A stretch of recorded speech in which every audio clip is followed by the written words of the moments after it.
Assalamualaikum warahmatullahi wabarakatuh, sahabat-sahabat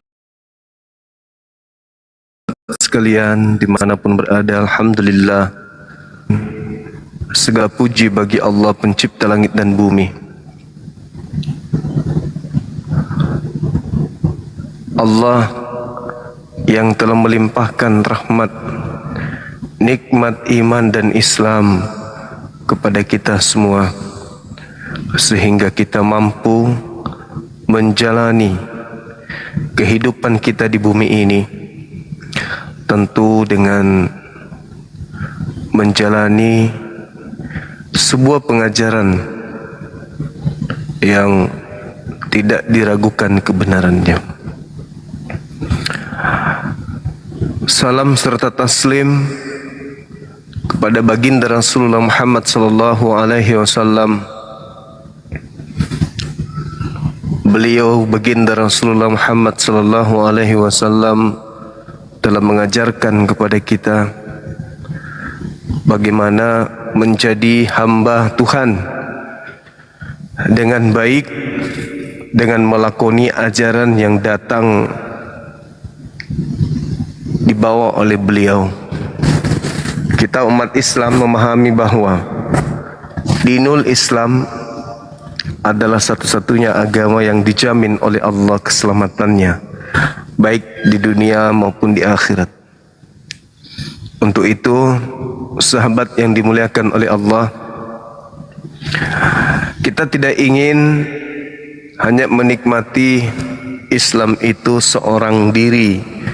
Kita ingin seluruh manusia ikut merasakan betapa indahnya dinul Islam.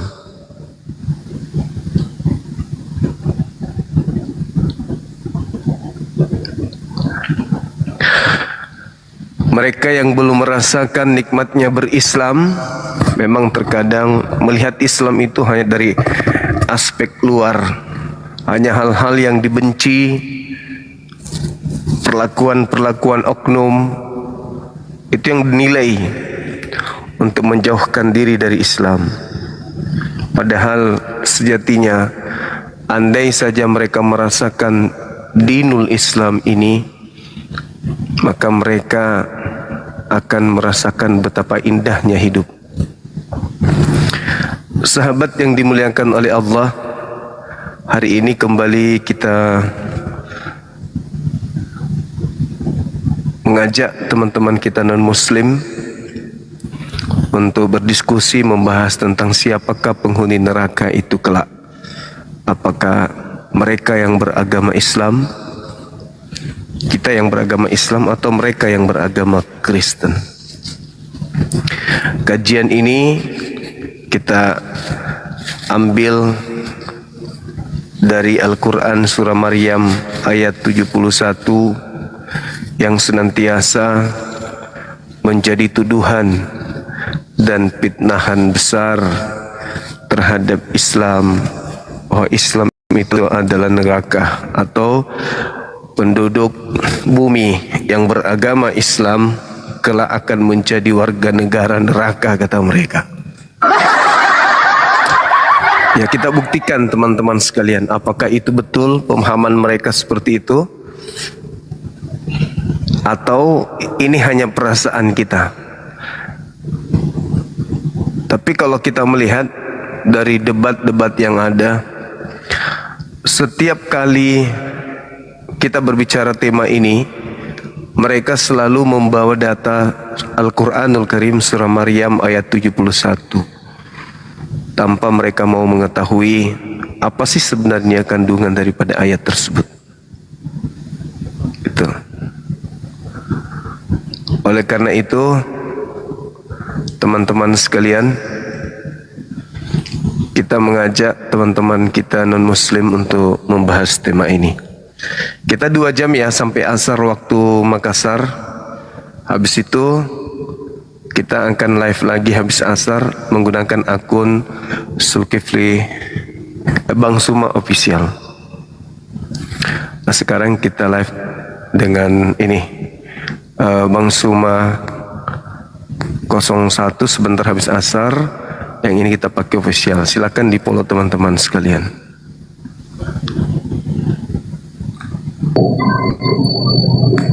Bang, bisa jelaskan nggak tentang lembaran yang dimakan oleh kambing? Sebentar ya.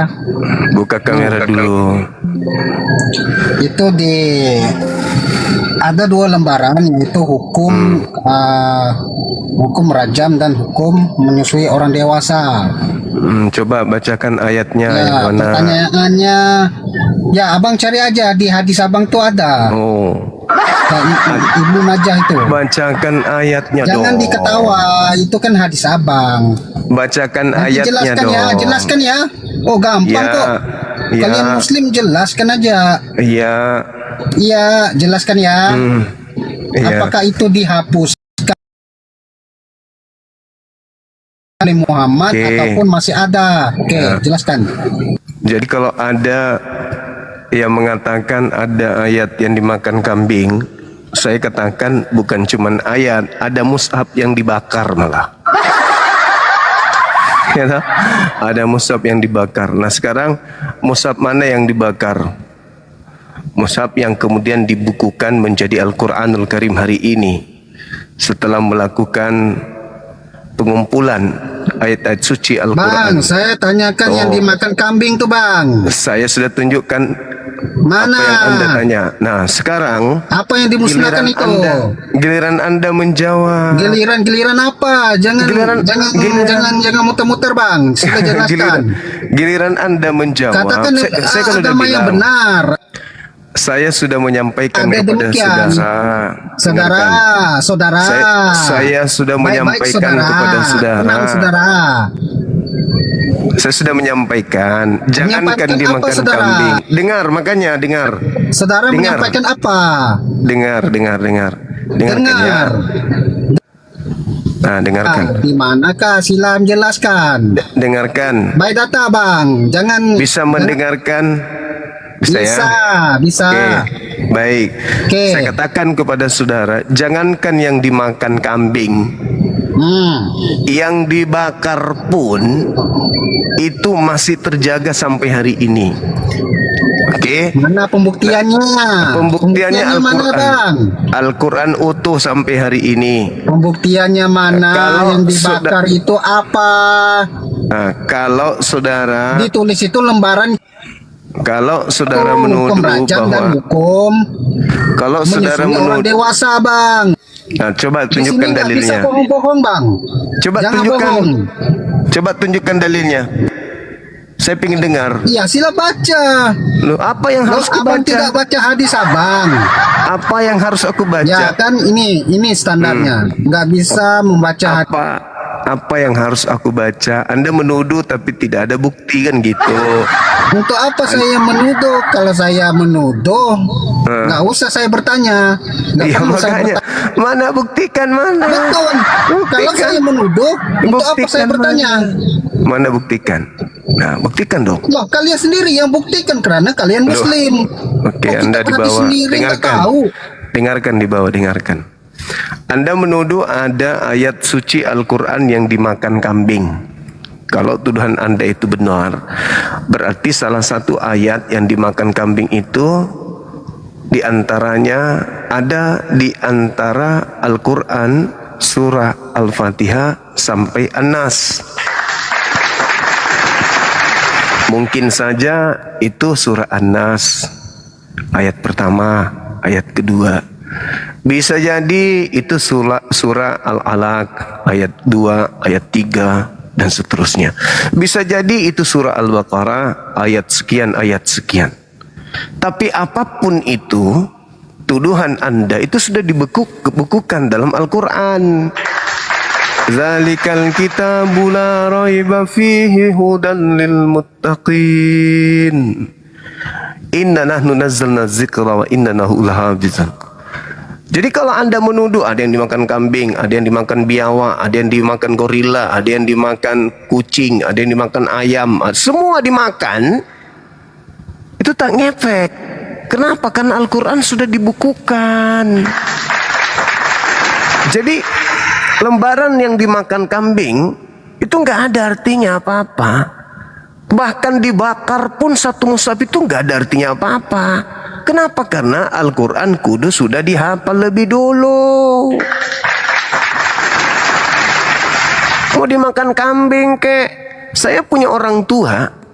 Dulu waktu kami masih kecil-kecil, karena di rumah itu biasa tempatnya orang ngaji ya, anak-anak ngaji. Banyak Al-Quran yang sudah lapuk, yang udah tua banget, itu dibakar sama orang tua saya. Lalu Anda ingin mengatakan Al-Quran dibakar gitu? Ya nggak begitu. Nggak begitu caranya. Yang jadi masalah itu adalah Wahyu 10 nomor 10. Nah, itu baru bermasalah. Kenapa saya katakan itu bermasalah? Coba Anda baca Wahyu 10 nomor 10 itu. Apa yang diterangkan di dalam kitab saudara itu? Ada yang makan kitab. Jadi kalau dikatakan di dalam Wahyu 10 tuh, lalu aku mengambil kitab itu dari tangan malaikat itu, lalu memakannya, dan mulutku terasa pahit, katanya. Tetapi sesudah aku memakannya, perutku menjadi pahit rasanya. Pertanyaannya, kitab apa yang dimakan? Ya toh? Kitab apa yang dimakan? Anda mau ngomong apa, kitab apa? Anda nggak tahu.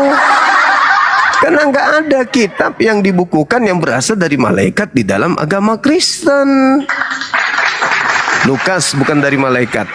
Markus bukan dari malaikat. Yohanes bukan dari malaikat. Matius bukan dari malaikat. Bukan malaikat. Filipus, Filemon, Galatia, Roma, Efesus bukan dari malaikat. Nah, ayo. Sementara Wahyu 10 nomor 10, ada kitab yang dibawa oleh malaikat yang dimakan oleh seseorang sehingga perutnya terasa pahit. Kalau kami, jangankan dimakan kambing, dimakan gorila, dimakan hul, dimakan apapun, nggak ngepek. Kenapa? Al-Quran kudu lebih dulu dihafal oleh para sahabat. Oh, ada yang dimakan 2 lembar. Kenapa emang? Itu merusak. Oh, jangan kau katakan itu merusak. Dibakar pun itu tak ngefek terhadap Al-Quran. Ada Al-Quran dibakar loh pada zaman sahabat, nggak ngefek. Kenapa? Karena pada zaman Nabi Muhammad Al-Quran sudah dihafal lebih dulu.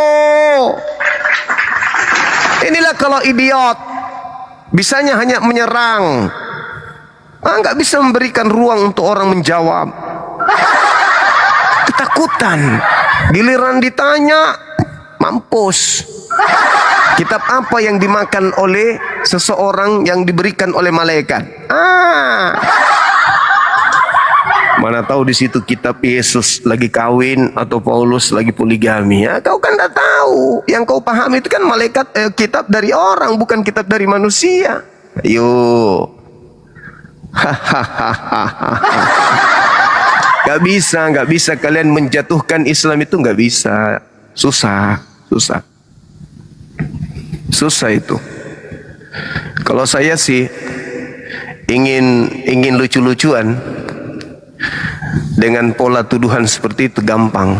Kolose 2 nomor 9. Seluruh tubuh biologis Yesus itu adalah kepenuhan keteosan. Nah, ini bahaya ini. Bahaya. Seluruh tubuh Yesus itu kepenuhan keilahian. Ini bahaya. Kenapa bahaya? Karena tubuhnya Yesus itu seluruhnya adalah ilahi. Bisa nggak kau temukan lagi ilahi kulub? Ada yang hilang di keilahian Yesus. Apa itu? Kulubnya. Tidak utuh Tuhan kau itu deh. Kenapa? Tubuhnya seluruhnya ini adalah ilahi. Ada ilahi kecil yang menghilang dari tubuhnya. Apa itu? Kulub. Bisa ketemukan ilahinya kulubnya? Tuhanmu yang berupa kulub itu bisa kau temukan. Kolose 2 nomor 9. Seluruh tubuh Yesus adalah ilahi. Kulupnya juga ilahi. Hilang kulup.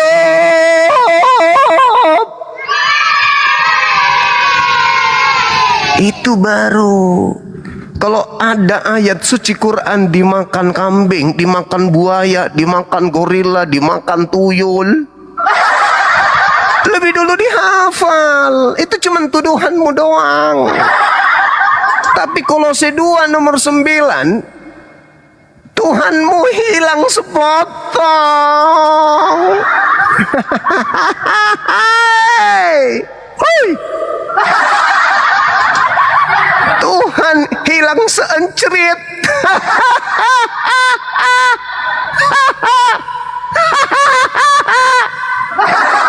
Kalau mau lucu-lucuan, ada Tuhan hilang seencerit.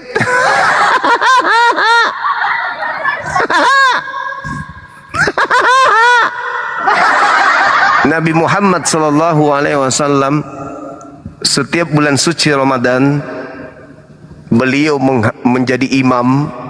30 juz ayat suci Al-Quran itu dibacakan sampai kemudian selesai bulan suci Ramadan.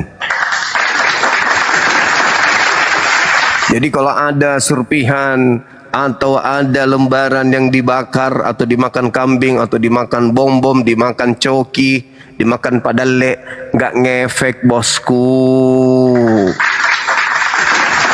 nggak ngefek. Tapi kamu punya 2 PR dalam materi ini. Yang pertama,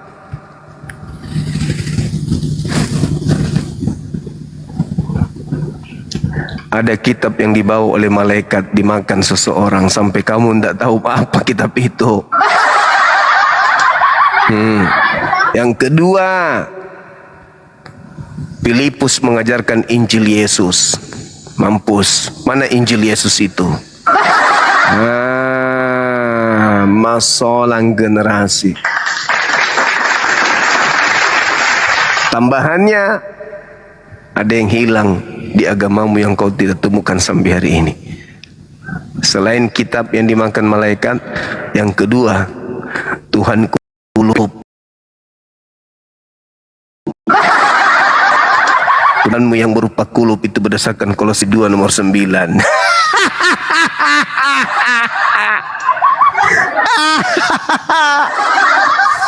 Ya, aca. Tuhan yang tak sempurna, ada yang hilang sepotong. Masolang hancur. Hancur.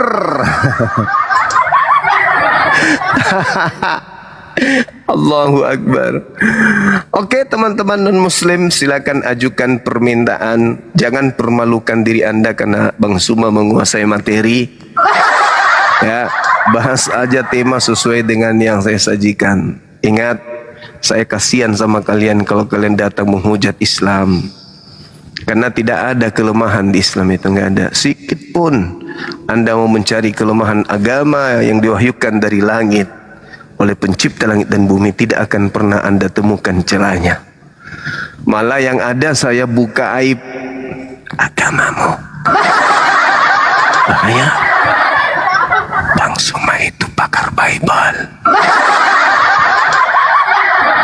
Dia puluhan tahun belajar Bible, hati-hati.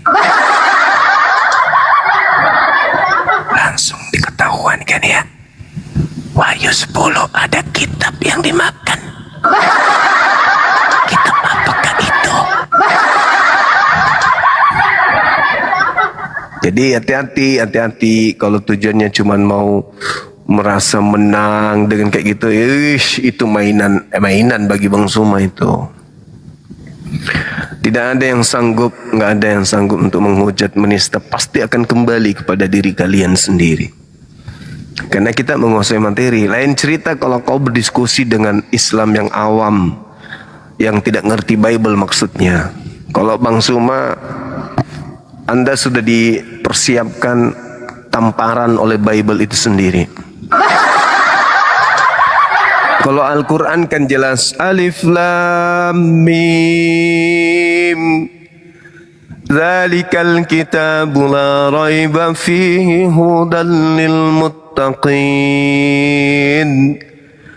Alladzina yu'minuna bil ghaibi wa yuqimuna as-salah wa mimma razaqnahum yunfiqun والذين يؤمنون بما أنزل إليك وما أنزل من قبلك وبالآخرة هم يوقنون أولئك على هدى من ربهم وأولئك هم المفلحون.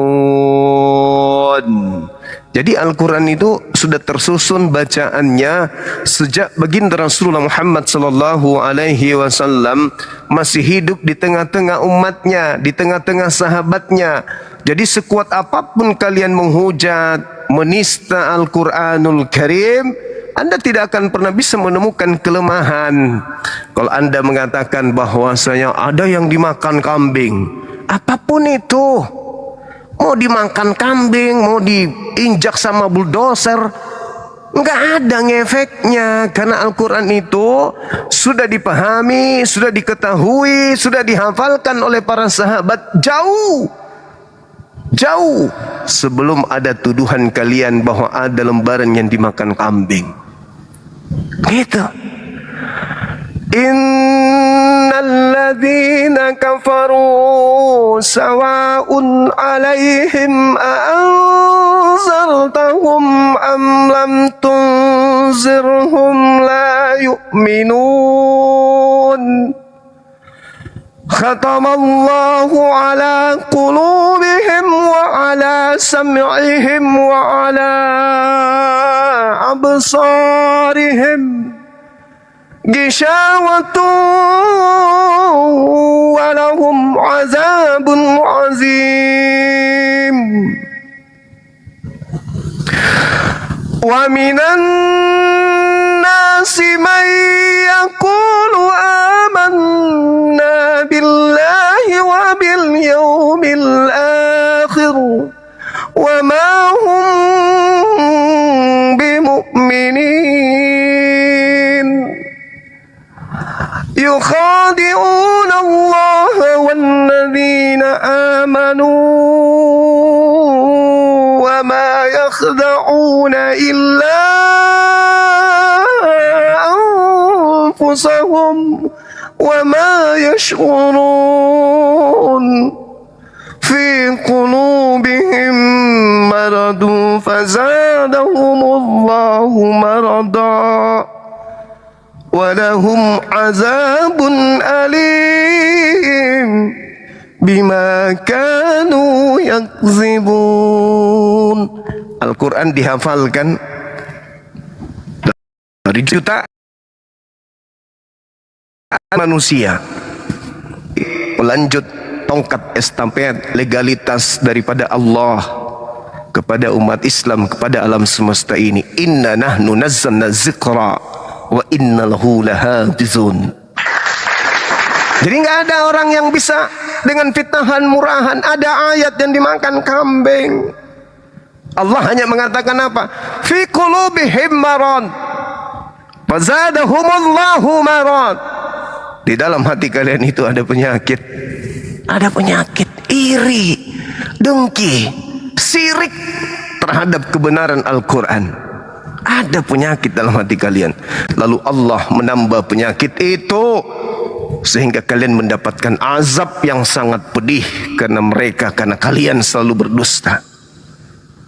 Al-Quran sudah dihafalkan jauh sebelum ada tuduhan tersebut.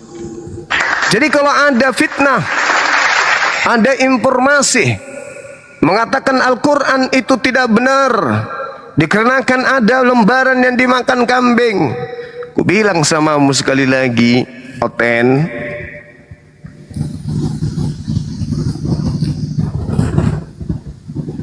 mau dimakan kambing, mau dimakan gorila, mau dimakan tuyul, dimakan popok, parakang, satu kitab Al-Quran dimakan atau dibakar sekalipun, Al-Quran tidak akan pernah bisa kau lunturkan kebenarannya. Berbeda dengan kitab lu, Yesus tidak mengenal kitab lu, itu jadi masalah tuh. Yesus tidak mengenal apa itu buku Lukas, apa itu buku Markus, apa itu buku Matius, apa itu Roma, Galatia, Filipi. Yesus tidak tahu kitab-kitab itu. Nggak tahu. Ya, Yesus nggak paham. Yesus nggak ngerti kitab lo. Berbeda dengan kami umat Islam. Nabi Muhammad memberikan legitimasi jelas, validasi akurat pengesahan terhadap Al-Quranul Karim. Khuzu Al-Quran min arba'ah. Terimalah Al-Quran dari keempat sahabatku. Wah, keren kali bah. Keren. Yesus jangankan memerintahkan menerima kitab lo, sekedar menyebut nama kitabmu aja Yesus nggak pernah, coy. Yesus nggak pernah menyebut di dalam buku Lukas, di dalam buku Roma. Alah, gak ada. Tapi kalau Nabi Muhammad, beliau sendiri yang membacakan lantunan-lantunan ayat suci Al-Quranul Karim, beliau hafalkan, lalu sahabatnya pun menghafalkan ayat-ayat itu. Wa idza qila lahum la tufsidu fil ardh qalu innama nahnu muslihun ala innahum humul mufsidun walakin la yash'urun. وَإِذَا قِيلَ لَهُمْ آمِنُوا كَمَا آمَنَ النَّاسُ قَالُوا أَنُؤْمِنُ كَمَا آمَنَ السُّفَهَاءُ أَلَا إِنَّهُمْ هُمُ السُّفَهَاءُ وَلَكِنْ لَا يَعْلَمُونَ وَإِذَا لَقُوا الَّذِينَ آمَنُوا قَالُوا آمَنَّا وَإِذَا خَلَوْا إِلَى شَيَاطِينِهِمْ قَالُوا إِنَّا مَعَكُمْ إنما نحن مستهزئون الله يستهزئ بهم ويمدهم في طغيانهم يعمهون أولئك الذين اشتروا الضلالة بالهدى فما ربحت تجارتهم وما كانوا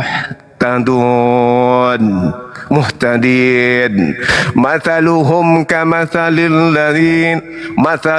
كمثل الذي استوقد نارا فلما أضاءت ما حوله ذهب الله بنورهم وتركهم في ظلمات لا يبصرون. Sadaqallahul azim. Nah, itu Al-Quran. Sebelum Anda munculkan cerita itu sudah dihafal lebih dulu. Ya kan? Udah dihafal. Susah bagi kalian untuk menghujat, menista, mencari kelemahan Islam. Susah. Nah, kalau kita gampang kali. Siapa yang menciptakan jemari lembut bayi Yesus? Manusia pertama yang menyentuh anus Yesus membersihkan dari kotoran itu sopo? Tuhanmu si bayi Yesus gimana mengatur alam semesta? Sedangkan untuk cebok sendiri aja yang belum bisa.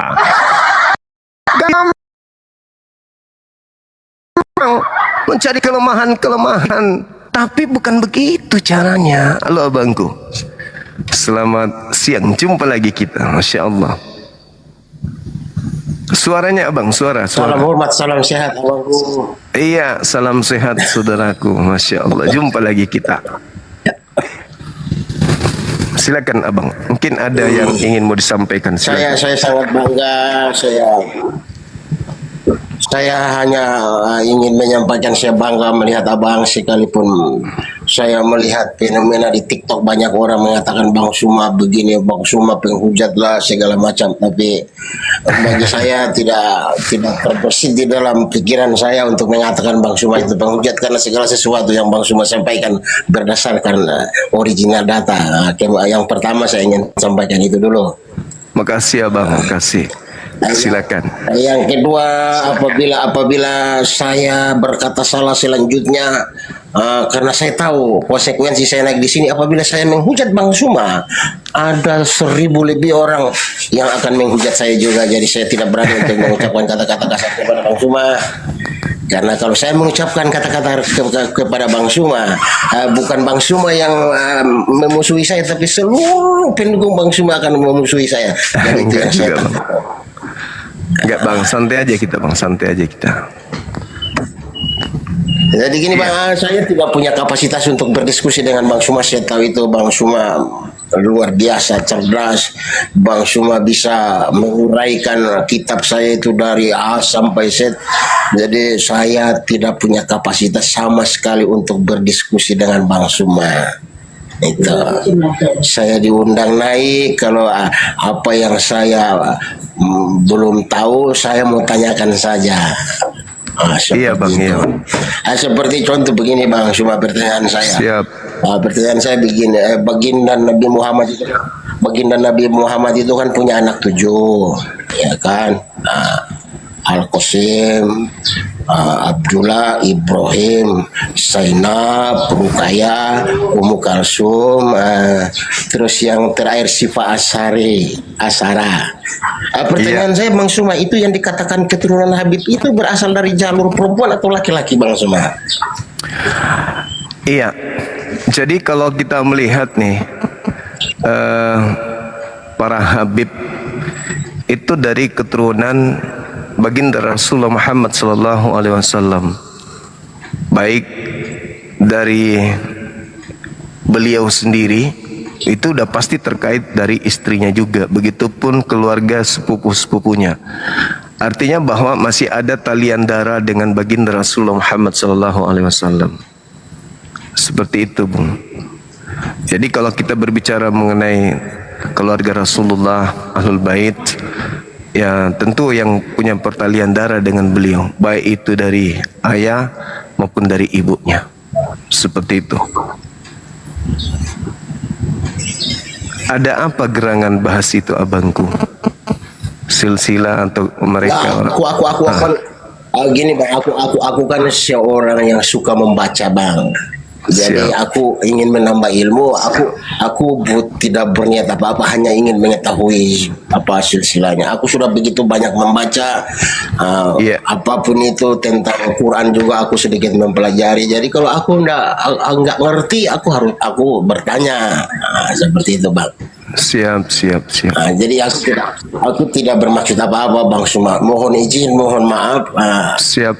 Saya punya latar belakang biodata yang begitu mengerikan, begitu ada kesinambungan biodata perjalanan kehidupan saya berkaitan dengan kedua agama ini. Jadi kalau saya menghujat salah satu agama, contohnya agama Bang Suma saja, atau menghujat Bang Suma saja, itu sama seperti saya menghujat kakak saya sendiri. Jadi saya tidak mampu untuk melakukan itu. Apalagi sampai saya bisa menghujat baginda Nabi Muhammad, itu lebih parah saya daripada binatang, karena orang yang mati saya hujat. Seperti itu Bang Suma, itu pemikiran saya. Ya, Masya Allah, luar biasa Bang ini. Siap. Seperti itu. Kalau saya bisa berhadapan dengan Bang Suma, itu satu kehormatan dan satu kebahagiaan. Karena begitu banyaknya orang yang antri di bawah untuk begitu banyaknya orang yang antri di bawah cuma ingin bertanya dan berbicara dengan Bang Suma. Saya termasuk salah satu orang yang beruntung. Seperti itu Bang Suma. Alhamdulillah Bang. Jadi saya tidak berlama-lama lagi Bang Suma. Saya hanya mengucapkan bersyukur, berterima kasih untuk Bang Suma. Pada hari ini kalau saya tidak salah, ini yang ketiga kali. Pertama kali tanpa kita open cam, tapi saya mengenal suara Bang Suma. Saya tahu itu Bang Suma. Pernah katakan. Jadi tidak salah, ini yang ketiga kali. Saya bersyukur bisa bertemu dengan Bang Suma di Komal ini, di Komal TikTok ini sudah 3 kali. Terima kasih Bang Suma, Alhamdulillah. salam sehat Makasih, selalu. Bang. Makasih. Semoga dilimpahkan rezeki. Amin. Bang, makasih Bang. Baik, makasih abangku, makasih. Halo, selamat siang. Selamat siang Bang Juma. Selamat siang juga Saudara Salesius. Ya, Alhamdulillah baik. masih semangat mewartakan kebenaran? Oh iya pastinya. Sampai Harus dong. ya Harus dong. harus, itu wajib hukumnya bagi Islam. Semangat. Iya. Ini ada tema Bang. Ini bahas silakan. apa ini Bang Juma? Penghuni neraka. Siapa menjadi penghuni neraka, Islam atau Kristen? Oh. Ya. Silakan. Gini Bang Juma, kalau saya baca di literatur ya, baca di literatur ini memang penghuni neraka ini ada banyak ya, orang kafir, orang munafik, orang yang pelaku dosa besar seperti membunuh orang ya atau membunuh orang pezina itu semua itu penghuni neraka Bang Juma. Iya. Sekarang yang menjadi saya mau bertanya sama Bang Juma, apakah kan Nabi ini kan ya, Nabi Muhammad ini kan pernah ya membunuh orang, Dalilnya Bang? yaitu Ubay bin Khalaf. Iya. Benar apa salah? Di mana Anda membacakan itu? Jadi Ubay bin Khalaf Ya, kalaupun misalnya dia pernah membunuh, pada waktu itu. iya, kalau beliau membunuh, ada nggak kemudian di dalam Al-Quran membunuh orang yang dilarang, yang tidak dibenarkan? Berarti ada orang yang boleh dibunuh karena dibenarkan. Iya, maksud saya gini loh, kalau saya kaitkan dengan penghuni neraka tadi ya, penghuni neraka ini kan ada orang munafik, ada orang yang berlaku pelaku dosa yang besar seperti membunuh orang, kan begitu. Iya. Itu artinya kalau berdasarkan definisi ini Bang Juma, Siap. berarti Nabi itu penghuni neraka berarti, Ya enggak lah Bang. karena dia kan membunuh orang. Tapi kan ada alasan pembunuhannya. Al-Quran mengatakan wala taqtulun nafsa. Tidak boleh kemudian, janganlah kau membunuh orang. Orang yang mana? Orang yang diharamkan untuk dibunuh, illa kecuali bil haq, dengan alasan yang dibenarkan. Ya, kalau Anda mengatakan bahwasanya membunuh, asal membunuh itu masuk neraka, berarti Yesus itu penghuni neraka kekal berarti. Karena dia banyak membunuh. Gitu. Jadi begini Bang Juma, kalau Bang Juma tadi dalam Al-Quran mengatakan dilarang membunuh, Iya. dalam Al-Quran kata Bang Juma, Iya. berarti Nabi itu melanggar Al-Quran berarti. Kan dikatakan kecuali dengan alasan yang dibenarkan. Illa bil haq. Hah? Kecuali dengan alasan yang dibenarkan. Alasannya apa yang dibenarkan itu? Ya, misalnya dia membunuh orang lain tanpa alasan yang benar, membunuh kedua orang tuanya, membunuh istrinya tanpa alasan yang benar, membunuh anak-anaknya, ya wajib dibunuh lah orang-orang seperti itu. Loh, Dalam lalu perang. kenapa? Kalau Allah melarang dilarang membunuh, itu gimana itu? Ya, dilarang membunuh orang-orang yang memang tidak boleh dibunuh. Nah, Tak boleh. Karena dilarang membunuh toh. Lalu kenapa Nabi membunuh? Karena alasan yang dibenarkan, seperti dalam peperangan. Tapi kan Allah melarang tuh untuk membunuh toh. Dilarang membunuh, wala taqtulun nafsal lati haramallah illa bil haqq. Tidak boleh membunuh orang yang diharamkan Allah untuk dibunuh, kecuali Tidak boleh membunuh toh. Ya kecuali ada pengecualian, Bapak. Tidak loh, kalau Allah itu melarang itu tidak ada pengecualian, Bang Juma. Ayat suci Al-Quran mengatakan illa bil haqqa. Sekarang begini, Bang. Sekarang begini. Kan Allah melarang membunuh toh. Jangan kau membunuh orang yang benar. Jangan kau membunuh orang yang tidak bersalah. Itu dilarang membunuh Yesus nggak? Pokoknya intinya itu dilarang membunuh. Itu Tuhan melarang bunuh Yesus nggak? Loh, kan Allahmu itu kan melarang tidak boleh Itu membunuh. Tuhan di dalam Keluaran 23 melarang membunuh nggak? Lalu kenapa Nabi membunuh Ubay bin Khalaf tadi? Kenapa, Bang? Apa? Keluaran Melanggar 23. Keluaran 23. Lo enggak, Nomor saya mau 7, tanya itu. 28. Nabi melanggar apa enggak itu? Tidak melanggar sedikit pun. Oh, berarti boleh membunuh berarti. Illa bil haq. Boleh membunuh. Illa bil haq. Nah iya, boleh membunuh. Illa bil haq. Sepertinya Bang Cuma nih enggak enggak. Boleh enggak membunuh Yesus? Loh. Enggak marah Bang Zum. Saya tanya, Nabi itu Allah melarang dalam Al-Qur'anmu dilarang membunuh, tetapi Nabi membunuh. Tajam ketika bertanya, ketika ditanya mandul. Lah iya jawab. Tidak boleh, dengarkan, tidak boleh membunuh Iya, di Allah dalam kan Islam bilang, Allah SBT mengatakan tidak boleh membunuh. kecuali dengan Kenapa ada alasan kecuali? yang dibenarkan. Udah kamu turun, kamu dicebok di bawah itu kepalamu, kau si rentai ayam panas. Idiot. Blow on. Diot. Blow on. Dongok. Tompel. Cacian keluar. Blow on. Idiot. Harusnya kau mikir.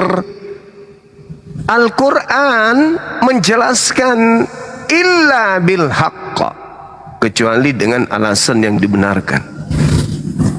Apa alasan yang dibenarkan itu? Ketika negara ini memutuskan bahwasanya orang yang membunuh tanpa alasan akan diberi hukuman, itu alasan dibenarkan. Orang yang memerangi kita, boleh kita memerang balik, itu dibenarkan di dalam Islam. Kamu nggak terima? Oke, saya kembali ke Bible. Jangan kau membunuh orang yang tidak bersalah. Jangan kau membunuh orang benar. Boleh nggak membunuh Yesus? Bingung langsung kan? Bingung. Boleh bang, untuk dosa kami. Pret, matamu. Giliran bertanya tajam. Nah, inilah kalau botak. Botak seksi bukan karena botak otak berpikir. Itu botak karena seks, bukan karena botak karena berpikir pintar, bukan. Tema sudah jelas tuh, penghuni neraka. Siapa penghuni neraka itu? Yang membunuh katanya. Ya, mati meja. Yesus itu Anda imani adalah Tuhan Bapa itu sendiri. Perintah Yesus di dalam kitabnya orang Yahudi, bunuhlah, bunuhlah, bunuhlah, bunuhlah, bunuhlah, bunuhlah, bunuhlah, bunuhlah, bunuhlah, bunuhlah, bunuhlah, bunuhlah, bunuhlah. Yesus penghuni neraka dong. Terlalu banyak membunuh orang. Kan Yesus Anda katakan Bapa itu sendiri kan? Berarti Yesus yang di perjanjian lama itulah dia. Di perjanjian baru dia turun. Katanya berpura-pura jadi manusia untuk merasakan bagaimana sih rasanya jadi manusia. Kata lawan diskusi saya beberapa hari yang lalu, Yesus turun berpura-pura untuk merasakan bagaimana rasanya takut, bagaimana rasanya gemetaran, bagaimana rasanya keringatan seperti titik-titik darah, bagaimana rasanya ikan goreng yang digoreng pakai bimoli. Itu kan berarti dia pelaku pembunuhan kelas kakap. bunuhlah semua yang bernapas. Nah, itu siapa punya perintah itu? Yesus. Karena Tuhanmu kan satu. Berarti yang memerintahkan membunuh di perjanjian lama ya Yesus. Sakit ente. Itulah kalau botak karena seksi, karena seks. Ya. Bukan karena ilmu. Bertanya kenceng, ditanya nangis. Gak ada ilmu yang bisa kita dapat dari Kristen ini. Gak ada, kawan-kawan. Halo, assalamualaikum dan selamat siang kaum pengikut setan. Yang ikut setan itu Halal bin Zakar, bintang timur. Di dalam kitab Injil disebut Yesus akan diturunkan yang kedua kali. Ia akan membunuh para iblis. Kalianlah itu. Iblis yang mana? Iblis yang tidak suka dengan Yesus. Ya kalianlah itu yang tidak suka Karena Yesus. Itu kan tidak suka Yesus. Kalian itu. Kalianlah itu. Itu akan Kalianlah dibunuh di itu. akhir zaman. Kalianlah Di itu dalam yang tidak suka Al-Quran, Yesus. Itu disebut juga Nabi Isa akan datang dan membunuh Dajjal. Kalianlah itu. Nabi Isa di dalam ajaran Islam itu adalah Yesus. Yesus itu sama seperti Nabi Isa alaihissalam. Dan iblis itu sangat membenci Nabi Isa dan Yesus. Betul sekali. Siapa Iya. yang menginginkan? Ya, Siapa jadi yang iblis menginginkan Yesus mati? Itu kan dari kaum Bani Yahudi. Terus siapa yang menginginkan Yesus mati? Kutanya dulu. Di dalam ajaran Islam yang membunuh Nabi Isa alaihissalam itu adalah kaum Yahudi. Siapa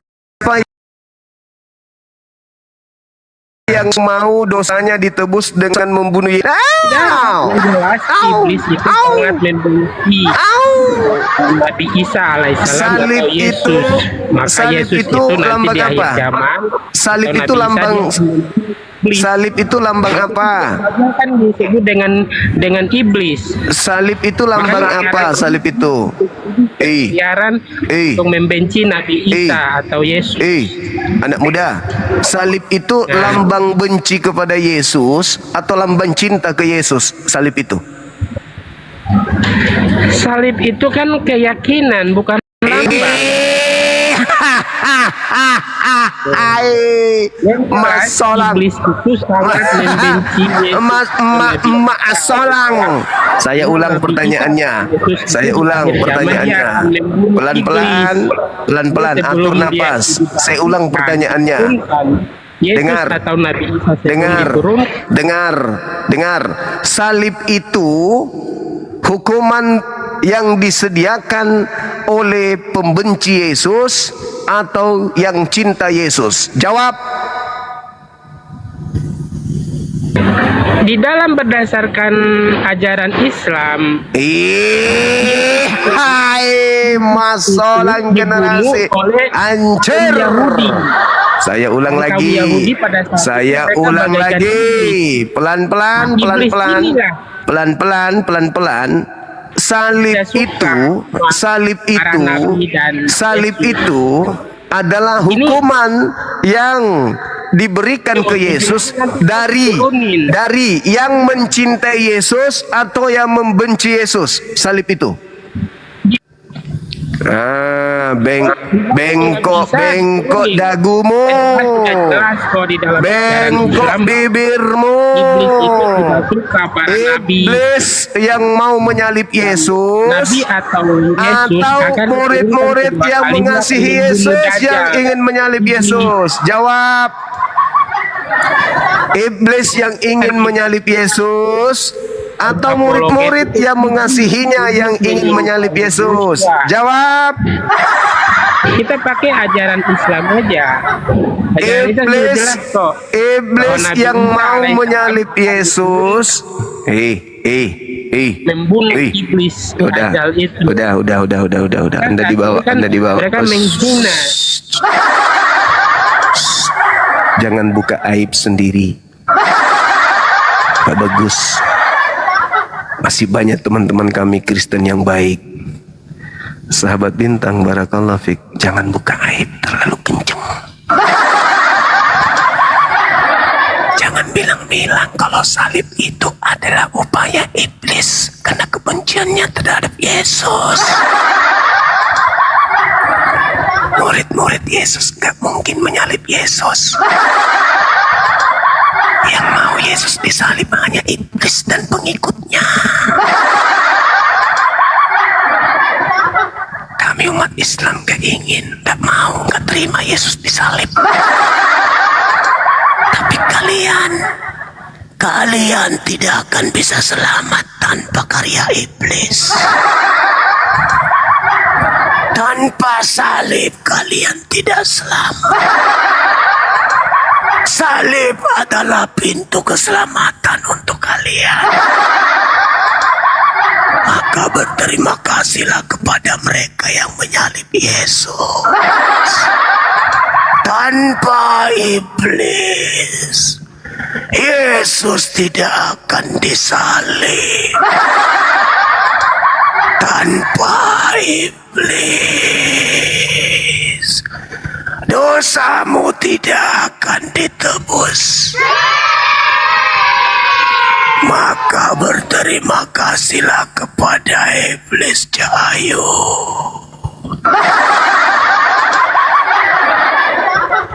Iblis pensiun, kalian tidak akan selamat. Berilah makan kepada iblis, biar iblis tetap berkarya membantumu. Beri makan, beri suap. Dengan kau beribadah setiap hari, menyanyi. Makan makanan yang disuguhkan untuk iblis. Tapi itu untuk dan oleh iblis. Makan terus, biar majikanmu semakin kenceng. Kau mengatakan salib itu apa yang membenci Yesus itu iblis. Hei, gak malu kau rupanya? Gak malu? Apa kau lupa yang di atas gereja itu ada lambang salib? Itu cenderamata dari mana salib itu? Gak malu kau paman? Salib mengingatkan kita kepada tindakan brutal pembenci-pembenci Yesus. Kau abadikan. Malah kau jadikan kalung. Kau pakai tato. Itu cenderamata, bukan cenderamata dari Yesus. Cenderamata dari iblis itu salib itu. Karena yang menyalib Yesus adalah orang-orang yang membenci Yesus. Semoga datang besok lape mape. Lape mape. Kenapa kau kesurupan cuma? Buka kami. Silakan tuh itu bisa. Tinggal kau buka. Ngelek. Enggak, alasan aja kayak Paulus, banyak cerita. Enggak. Giliran membunuh Yesus namanya Saulus, menganiaya muridnya Saulus. Giliran mengumpulkan orang-orang Roma Yunani jadi pengikutnya, rubah nama jadi Paulus. Pandai kali, Bas. Buka kamera, buka. Kita diskusi. Jangan ada kebencian. Aku nggak mau. Aku bukan mau berikan ilmu. Kita kasih ilmu kepada teman-teman kita. Buka kamera, kita diskusi. Ini loh, Juma. Kenapa kau? Buka kamera dulu, Bang. Kenapa nangis? Udah turunkan lah kalau kau paksa buka kamera. Iya, harus buka kamera dong, kan edukasi tapi. Turunkan. Ya udah, kamu di bawah dengarkan ommu ini memberikan ajaran yang baik.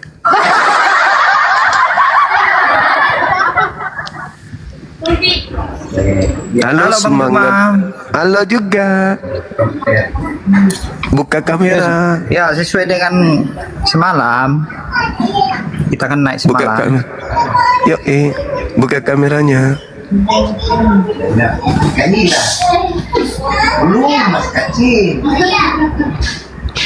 Hai Dinda Jibril, barakallah fiik. Kamu ada di sana, adikku. Apa tema Bang Juma?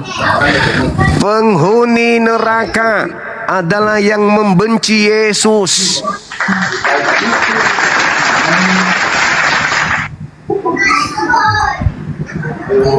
Jangan merokok, kena PL nanti. Itu kita ganti dulu posisi. Ganti posisi yang bagus.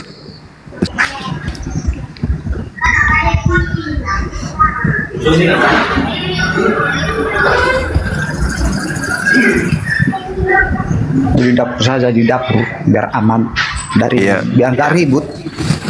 Betul.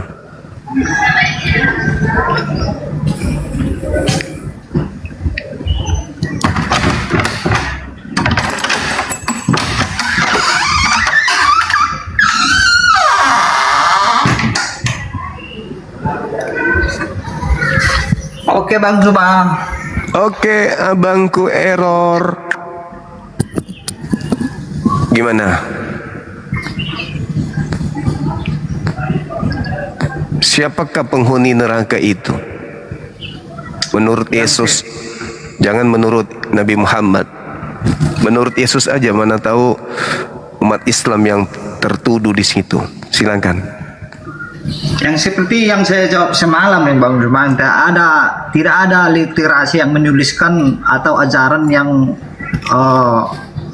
apa itu ditemukan bahwa penghuni neraka itu si Polan atau si B. Nggak ada literasi saya itu. Ada. Di Bible kencang kali ajaran Yesusnya itu. Matius 23. Matius 23 nomor 32 sampai 36. Aku tahu abang udah tahu itu. Cuman minta ditegaskan aja nya. Aku tahu, aku ngerti kok. Anda sudah tahu bahwa Kristen itu adalah penghuni neraka berdasarkan ajaran Yesus dalam Matius 23. Tapi Anda ingin diyakinkan sekali lagi. Kan begitu. Saya kalau jadi abang, nggak mikir panjang saya bang. Ketika orang-orang Farisi membangun kuburan orang-orang yang dibunuh oleh nenek moyang mereka. Mereka membangun kuburan-kuburan itu, mereka membersihkan kuburan-kuburan itu. Lalu Yesus melihat mereka. Kenapa kau bersihkan? Kenapa kau membangun kuburan-kuburan nabi-nabi yang dibunuh oleh nenek moyang kalian? Ini sekedar untuk membersihkan dan memperbaiki kuburan aja, apa kata Yesus? Nomor 32-nya bang. Jadi penuhilah takaran nenek moyangmu. Penuhi takaran nenek moyangmu. Kenapa bisa seperti itu? Takaran nenek moyang harus dipenuhi kata Yesus oleh mereka yang membunuh nabi-nabi, menyalib nabi-nabi. Kata Yesus, hai kau ular beludak, ular-ular, hai kau keturunan ular beludak, bagaimanakah engkau bisa meloloskan diri kalian dari api neraka? Nggak bisa lolos.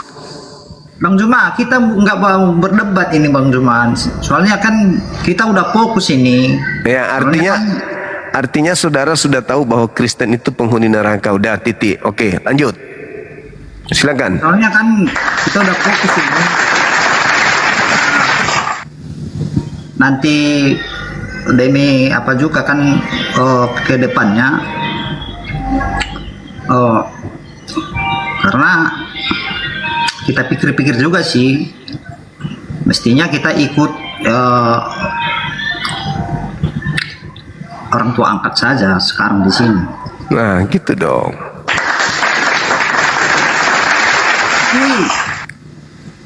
Tapi jangan dituduh jadi apa nanti kita nggak menyalahkan atau agama itu. Saya nggak menyalahkan itu. Saya temukan itu semua itu agama itu menurut saya benar semua ya.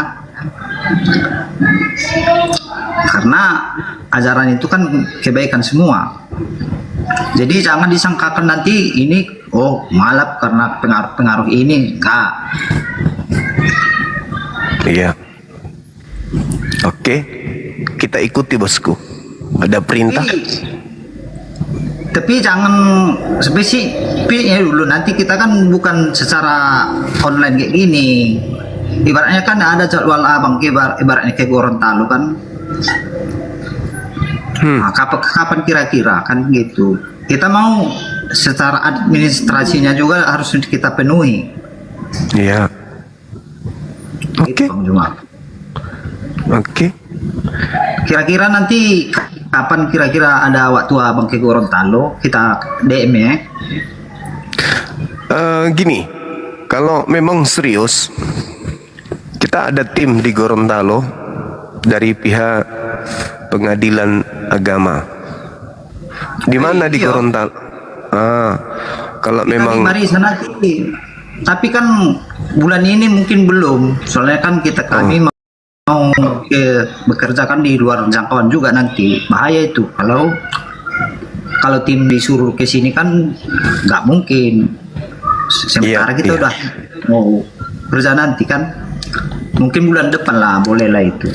Oke, DM aja saya Bung. Nanti saya kasih nomor kontak, nomor HP sebagai alat komunikasi kita. Iya. Oke Bang. Soalnya kan kita mau ganti nama juga ini. Iya, kasihlah nama yang bagus. Menurut nanti ya gantilah semua dari apa? Orang tua asli di mana Bang? Medan. Di Medan. Masih komunikasi Kalau- dengan Enggak. Oh, Kalau menurut apa itu semua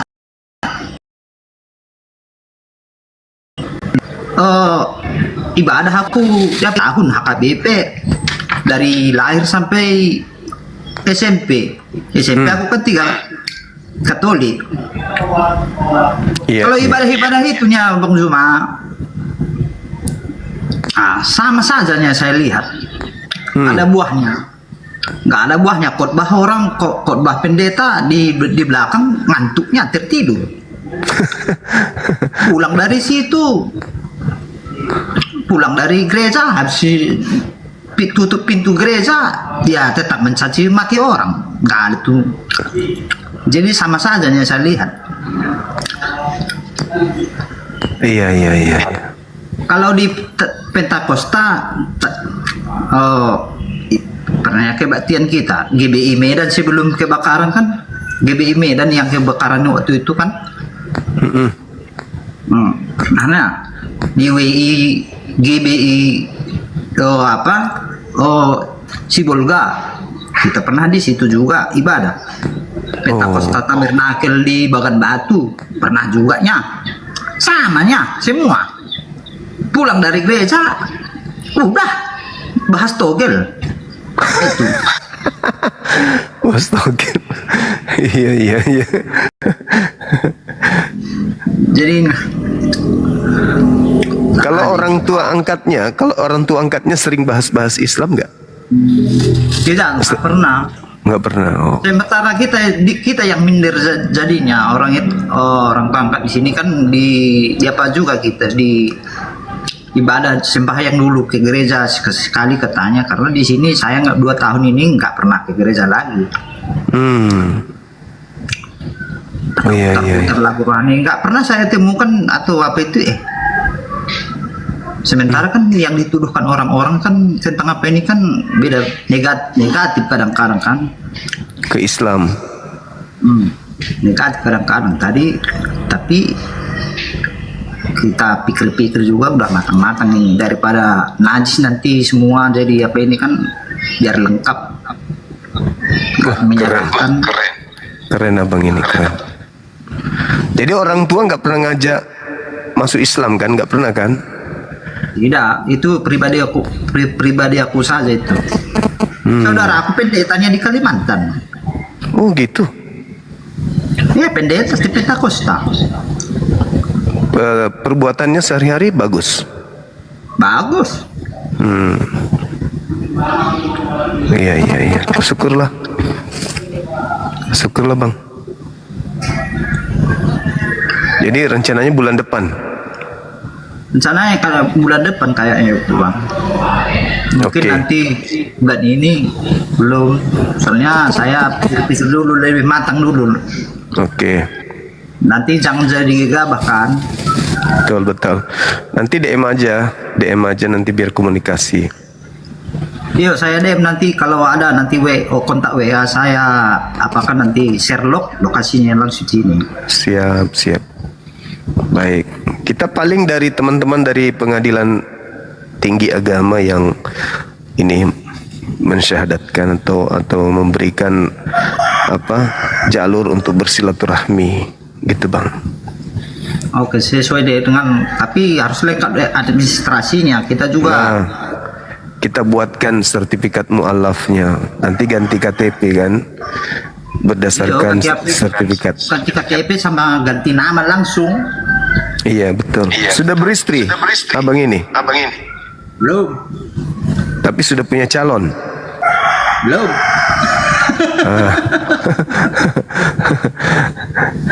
Iya. Masih muda kok, masih muda. Opa ini dia apanya tetap dijodohkannya aku, saya belum mau. Oh, sama orang tua angkat. Opa angkat. Ada juga di sini semua lengkap. Opa angkat, ayah angkat, mama angkat. Oh, gitu. Ada. Oh, masya Allah.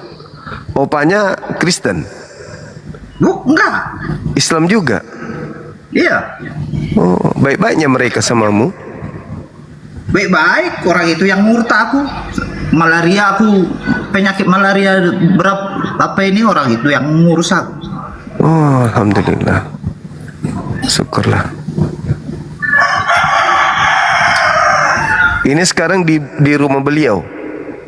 Iya, di rumah beliau. Syukurlah. Syukur. Jangan pula nanti ya dapat istri angkat juga. Maksudnya? Ada orang tua angkat, opa angkat, ayah angkat, ibu angkat, istri angkat. Nah, bahaya itu.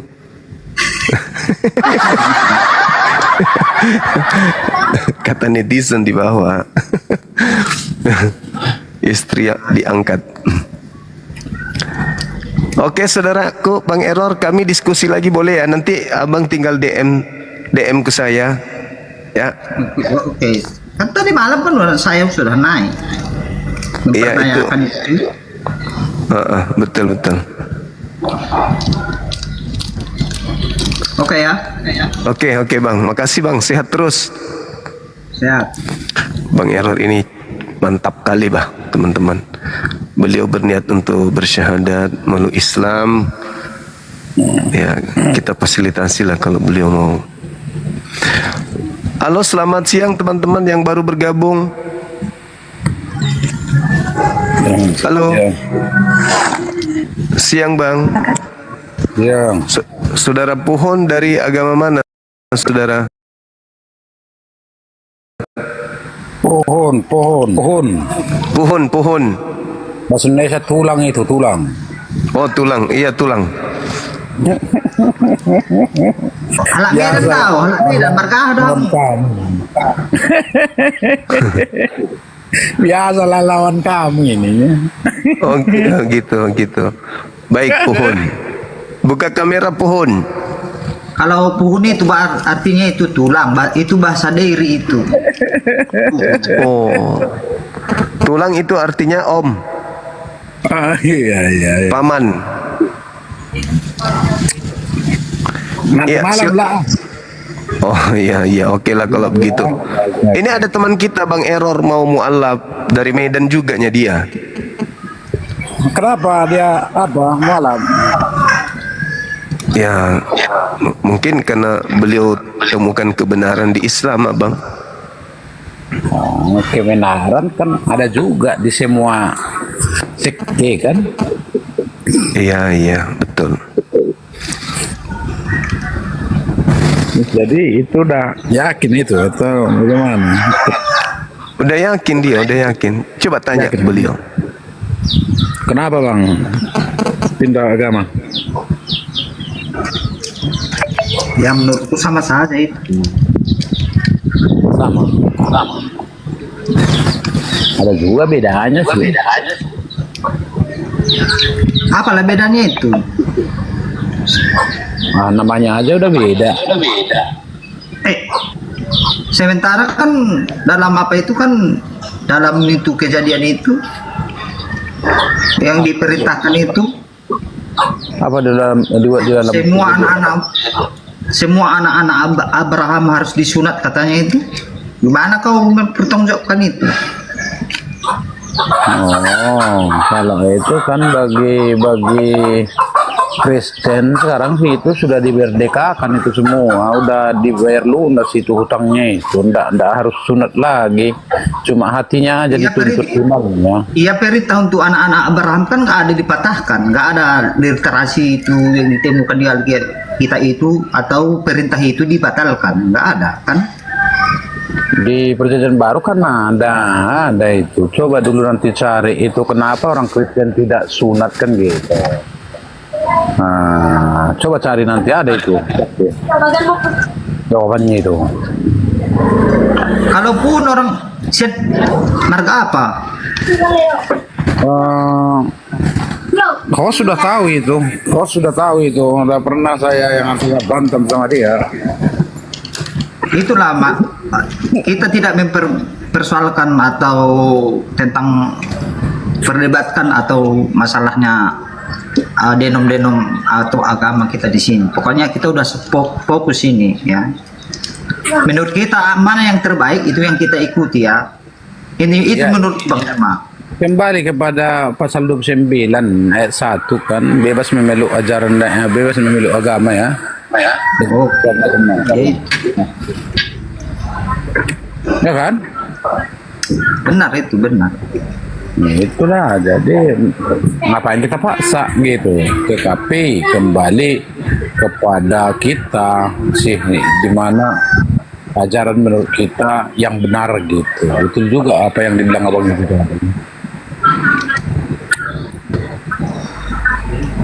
Sekarang beda ini hanya firman Tuhan lah yang ada tolak ukurnya kan.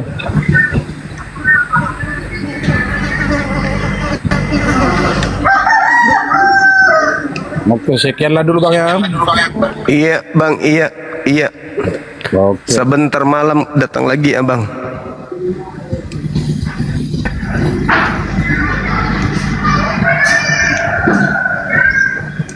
Kita naikkan yang lain Bang. Nih ada Pak Pendeta Kingdom. Halo, selamat sore siang. Selamat siang Bang Zuma. Gimana selamat kabarnya, siang. Bang? Baik, alhamdulillah. Abang mudah-mudahan juga sehat. Sehat-sehat selalu. Syukur alhamdulillah. Ya, senang lihat Abang semakin fresh, excited ya. Dan juga Bang Error, sehat selalu buat Bang Error. Ya, makasih. Ya, saya sudah menyimak pembicaraan Abang dengan Bang Error, dan Bang Error siap untuk mualaf ya Bang ya. Ya, jadi ini menarik, bagi saya menarik nih Abang, bahwa saya lihat bahwa banyak orang yang mualaf ya ketika mereka mengikuti diskusinya Abang. Ini juga ya menjadi pertanyaan dan pertimbangan dari saya secara pribadi Bang ya.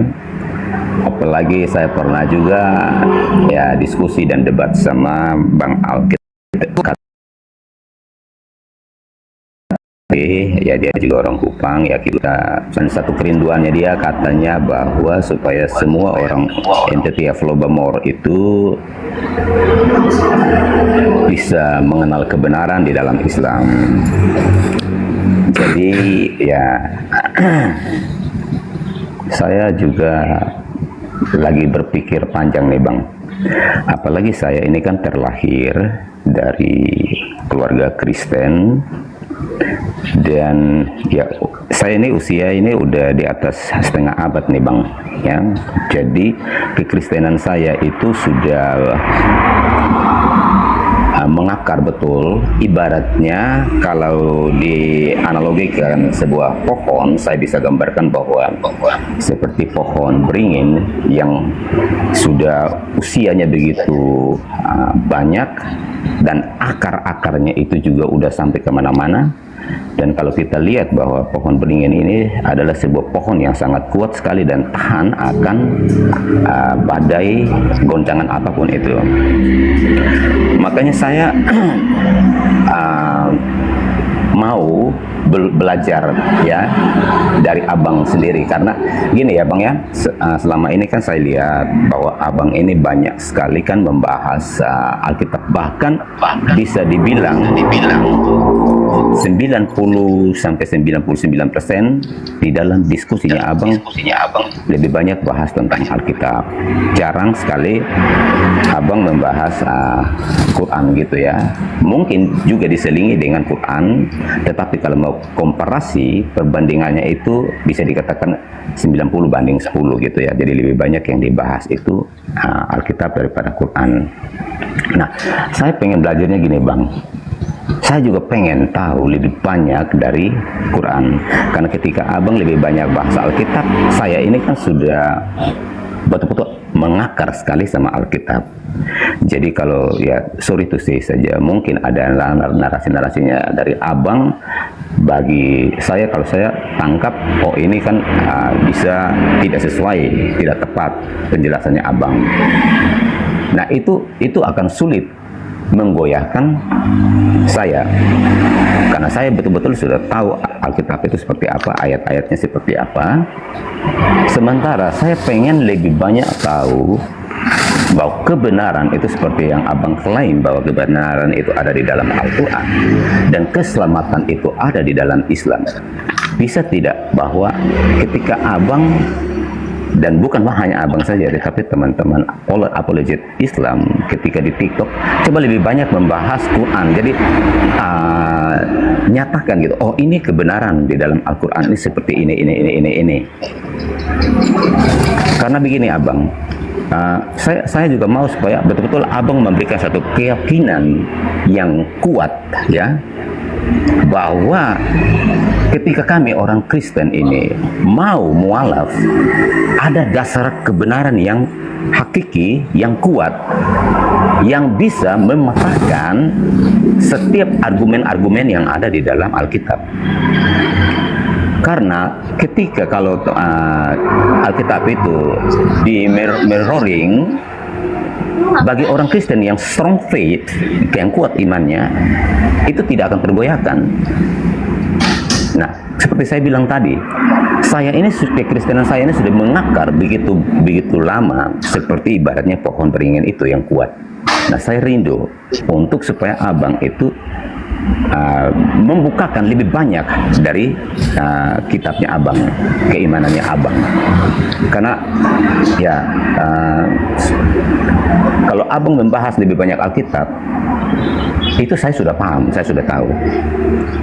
Gitu abang. Nah mungkin abang coba memberikan penjelasan yang lebih deep ya tentang kebenaran yang ada di dalam Al-Quran dan keselamatan itu ada di dalam Islam.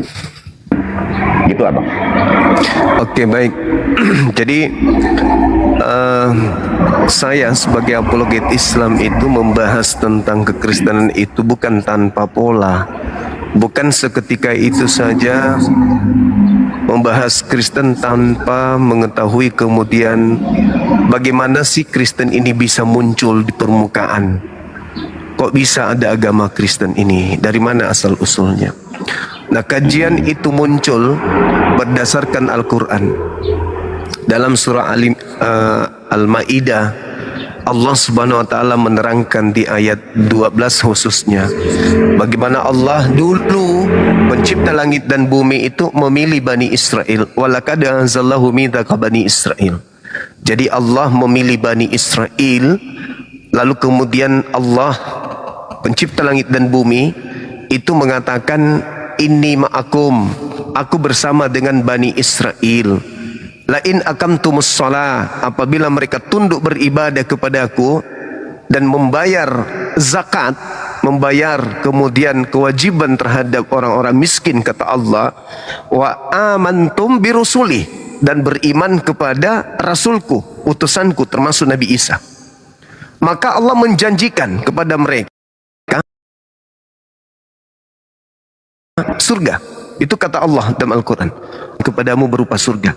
Akan tetapi sebaliknya, kata Allah, bila mana engkau tidak mengikuti apa yang aku perintahkan, tidak beriman, termasuk tidak kemudian beriman kepada Rasulku, kepada Nabi Isa, maka paman kafara ba'da dzalik minkum faqad dalla sawa'as sabil. Maka aku Tuhan akan membiarkan kalian tersesat dari jalan yang lurus.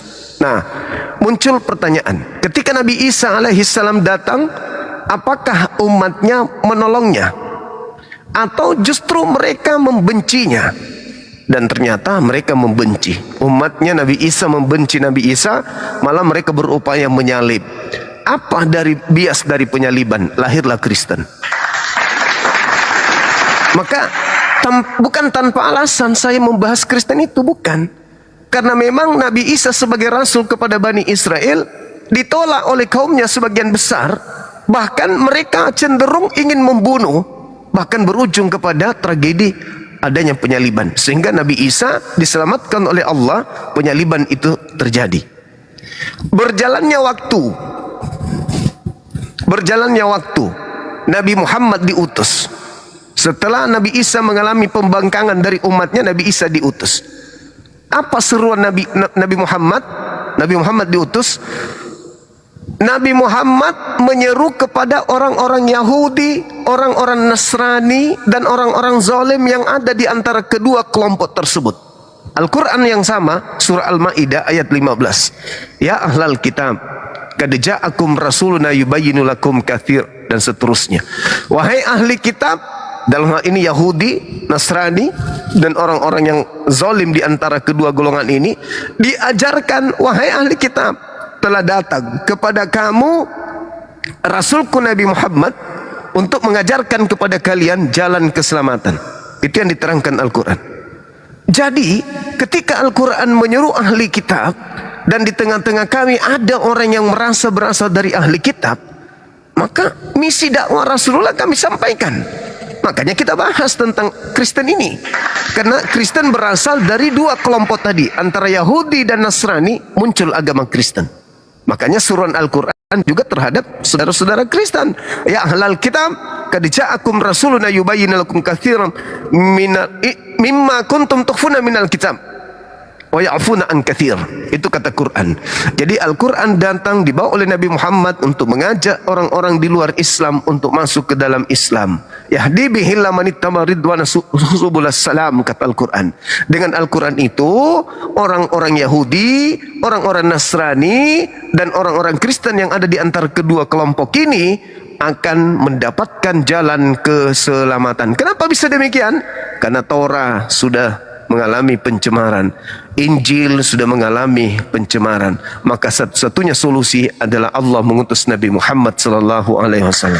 Jadi makanya di penghujung data setelah ayat ke-16-nya, laqad kafara alladziina qalu innallaha huwal masih ibn Maryam. Kafirlah orang yang berkata bahwa sesungguhnya Allah itu adalah Isa, adalah Yesus. Kena kepada Kristen. Jadi bukan tanpa alasan saya membahas Kristen, enggak. Jadi tujuannya itu adalah untuk memberikan pencerahan kepada saudara-saudara kami bahwa kata Quran setelah ajakan masuk ke Islam, Al-Quran menyatakan bahwa kafirlah orang yang mengatakan bahwa sesungguhnya pencipta langit dan bumi itu adalah Isa. Seperti itu bang. Maka ajakan Islam untuk masuk ke dalam Islam. Tapi Islam hanya diperintahkan untuk menyeru, sampaikan, beri peringatan kepada mereka. Kalau mereka menggunakan akal, mereka akan menuju kepada dinul Islam. Tapi kalau tidak, berarti mereka jatuh kepada posisi zalim. Mereka tahu Torah sudah mengalami perubahan, Injil mengalami perubahan. Yesus, Nabi Isa adalah nabi yang suci yang ditolak oleh kaumnya, sementara Kristen berasal dari kaum yang menolak Yesus atau Nabi Isa. Itu real terjadi. Nah, saya kira begitu, Bung. Silakan.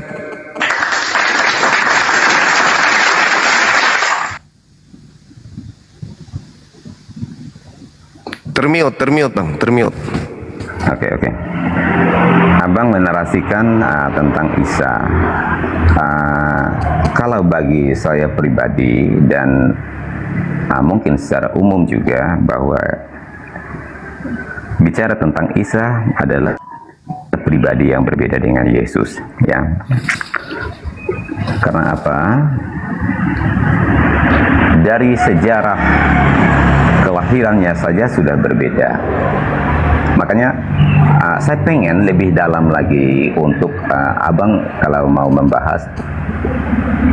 Coba jangan samakan Isa dengan Yesus, karena nanti kita komparasi, ya kita bedah fakta sejarahnya saja, ini sudah berbeda. Karena kelahirannya, Yesus itu lahir di Bethlehem di kandang domba, sementara Isa itu di bawah pohon kurma. Dan juga Yesus itu kisah nyata itu ada bahkan di luar Kristen, sumber yang lain di luar Alkitab, yaitu orang-orang Yahudi sendiri, sejarawan Yahudi sendiri mencatat fakta sejarah Yesus itu ada pada zaman Pontius Pilatus. Orang sejarawan Romawi pun, Tacitus juga menulis, jadi ada fakta sejarahnya. Sementara Isa yang abang maksudkan itu kan dia tidak disalib. Nah, coba abang bisa tidak kasih tunjuk satu bukti yang kuat, konkret, ya, bahwa Isa ini fakta sejarahnya itu ada. Jangan diambil dari Al-Quran, karena kalau ambil dari Al-Quran ya pasti abang akan membenarkan itu. Tetapi coba secara pribadi kepada saya dan mungkin kepada teman-teman Kristen, fakta sejarah bahwa ada sejarawan Yahudi yang hidup sejaman dengan Isa saat itu, bahkan sejarawan Romawi juga yang hidup sejaman dengan Isa saat itu pernah mencatat bahwa Isa yang dinabikan oleh Islam ini benar-benar ada secara faktual, ya abang, ya. Makanya sebelumnya saya sudah bilang, saya ini Kristen udah pakem nih, udah mengakar seperti pohon beringin itu. Nah, saya ingin lebih dalam, abang menggali lebih dalam dan memberikan kepada saya secara pribadi ada fakta sejarah tentang Nabi Isa ini. Jangan juga abang ambil dari Injil yang di Perjanjian Baru, Yohanes, Matius sampai Yohanes. Jangan. Karena kata abang dan ya dari sumber Islam bahwa Isa ini kan punya Injil tersendiri, ini punya Injil. Nah, Injil Isa itu yang mana? Dan sejarawan yang pernah mencatat Isa ini, mungkin abang bisa kasih data yang faktual. Nah, gitu bang. Oke, baik. Jadi kalau kita berbicara terkait sejarah adalah sesuatu yang pernah terjadi, yang sedang terjadi, yang dipahami oleh manusia. Jadi Al-Quran itu ketika memberitakan tentang Nabi Isa alaihissalam, sekali lagi saya katakan, itu tidak berlandaskan kepada sejarah yang ada, yang ditulis oleh sejarawan dan seterusnya. Tapi itu adalah berita gaib. Zalika min anba'il ghaibi nuhihi ilaik. Jadi berita gaib yang Allah berikan kepada Nabi Muhammad sallallahu alaihi wasallam terkait dengan kejadian terhadap utusannya Nabi Isa alaihi salam ketika diutus kepada kaumnya Bani Israel. Kalau berdasarkan sejarah, misalnya kita ingin ada sejarah yang menorehkan tentang Nabi Isa alaihi salam, saya rasa buku Talmud itu sudah cukup. Karena kenapa? Orang Yahudi sebagai tuan rumah, mereka keturunan para pelaku pembenci Nabi Isa alaihi salam. Mereka menuduh yang lahir tanpa ayah sebagai anak zina dan seterusnya. Itu udah cukup. Mereka berupaya ingin menyalibnya. Itu udah cukup. Sedangkan pola yang ada antara Islam dan Kristen, Nabi Muhammad jaraknya hidup kurang lebih 500-600 tahun dari Nabi Isa alaihi salam. Nabi Muhammad tidak pernah melakukan penelitian, penyelidikan, mengumpulkan kesaksian-kesaksian orang lalu menceritakannya. Enggak, itu berita dari langit. Zalika min anba'il ghaibi nuhihi ilaik. Kamu tidak ada pada zaman itu, kata Rasul, kata Allah. Padahal engkau tidak bersama dengan mereka. Tapi aku memberikan wahyu berita tentang itu kepadamu. Jadi berita yang datang kepada Quran adalah berita gaib yang disaksikan oleh yang maha melihat, lalu diceritakan kepada Nabi Muhammad. Tentu berbeda dengan yang ada di dalam Bible. Kenapa Bible dikumpulkan dari kesaksian-kesaksian orang, tapi berjuta pun orang bersaksi di sana, posisinya bukan firman Tuhan. Itu yang pertama. Yang kedua, bicara tentang konsep yang ada di kekristenan, pelanjut orang-orang yang membenci Yesus itulah Kristen. Nah, ini dulu yang harus dipahami. Ajaran yang diajarkan para pembenci Yesus itu adalah Kristen. Kristen berdiri di atas ajaran orang-orang yang membencinya. Lahirlah agama Kristen ini. Sedangkan Nabi Isa alaihi salam ketika ia datang kepada kaumnya Bani Israel, murid-muridnya itu pun mengalami hal yang sama dialami oleh Nabi Isa. Makanya dikatakan dalam Quran, man ansari ilallah, nahnu ansarullah. Tetapi apakah kemudian murid-murid Nabi Isa alaihi salam, para sahabat Nabi Isa alaihi salam, diberikan kemudian pengajaran kepada Nabi Isa dari Nabi Isa berupa ketetapan, berupa ketentuan, berupa kitab kepada mereka? Tidak diberikan kitab itu kepada mereka. Mereka hanya diberikan ketetapan-ketetapan berupa penekanan-penekanan terhadap apa yang ada kepada Nabi Musa alaihissalam, diberitakan kepada para sahabatnya. Sahabat tidak menghafal, sahabat tidak menulis. Maka ketika Anda mencari Injil yang datang kepada Nabi Isa alaihissalam, sangat disayangkan kitabnya itu enggak ada. Kenapa? Karena para sahabat tidak menulis, para sahabat tidak menghafalkan. Berbeda dengan Nabi Musa, berbeda dengan Nabi Muhammad, dituliskan, dihafalkan. Nah, sedangkan Nabi Isa enggak. Oleh karena itu, penulis Bible tidak menyalin Injil dari oknum yang lahir tanpa ayah. Lukas hanya mengadakan penelitian. Markus demikian juga. Paulus apalagi. Tidak ada yang berasal dari Yesus. Sedangkan diberitakan dalam Bible itu sendiri, Yesus memberitakan Injil. Filipus memberitakan Injil Yesus. Tapi mana Injil itu? Gak ada. Berarti apa diuraikan Al-Quran itu betul. Ketika Al-Quran mengatakan begini, Nabi Muhammad sallallahu alaihi wasallam diutus oleh Allah untuk kemudian memberitakan kepada orang-orang terdahulu bahwa nabiku datang untuk menjelaskan isi kitab yang disembunyikan. Diterangkan dalam Al-Quran surah Al-Ma'idah ayat 15. Wahai ahli kitab, Rasul kami telah datang kepadamu untuk menjelaskan kepadamu banyak isi dari kitab yang kalian sembunyikan.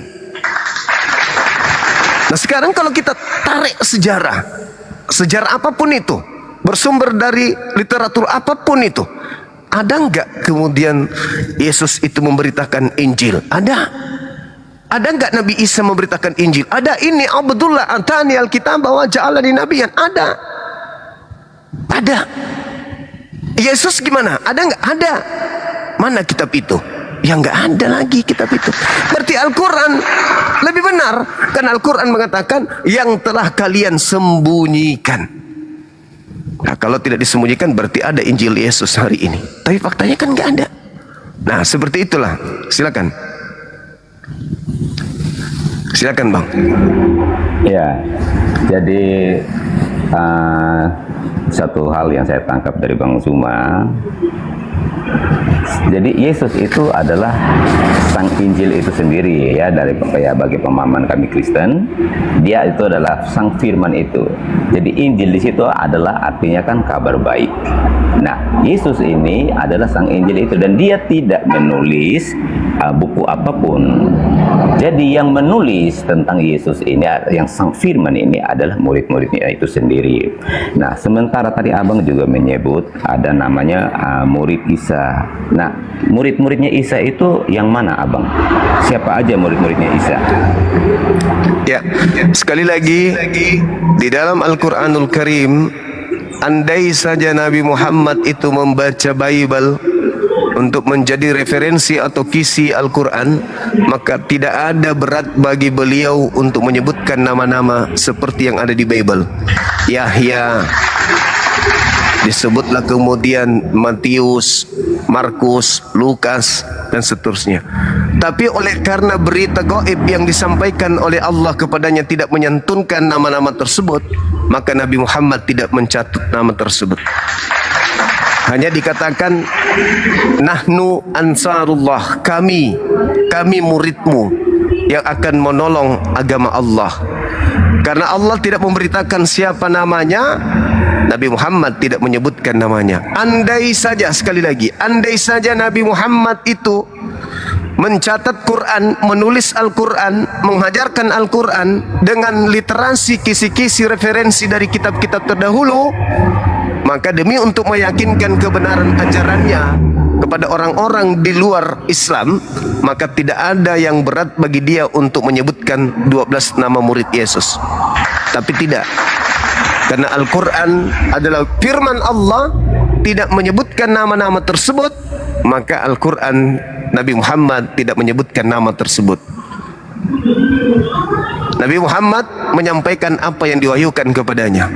In huwa illa wahyu yuha. Jadi dia tidak menambah, tidak mengurangi.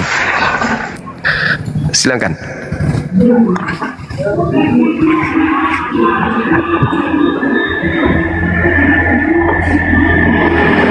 Sebentar Bang ya.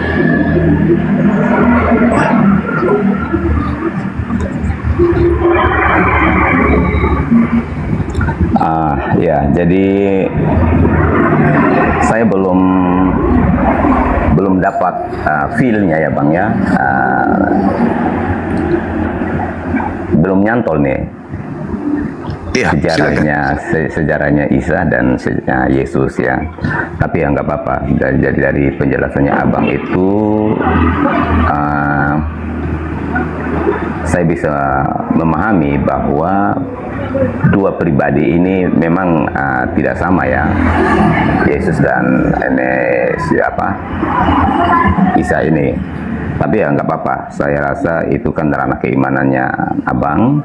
Saya akan terus juga menggali lebih dalam lagi untuk memahami ya, kira-kira mana yang bisa dijadikan data faktual untuk betul-betul diimani.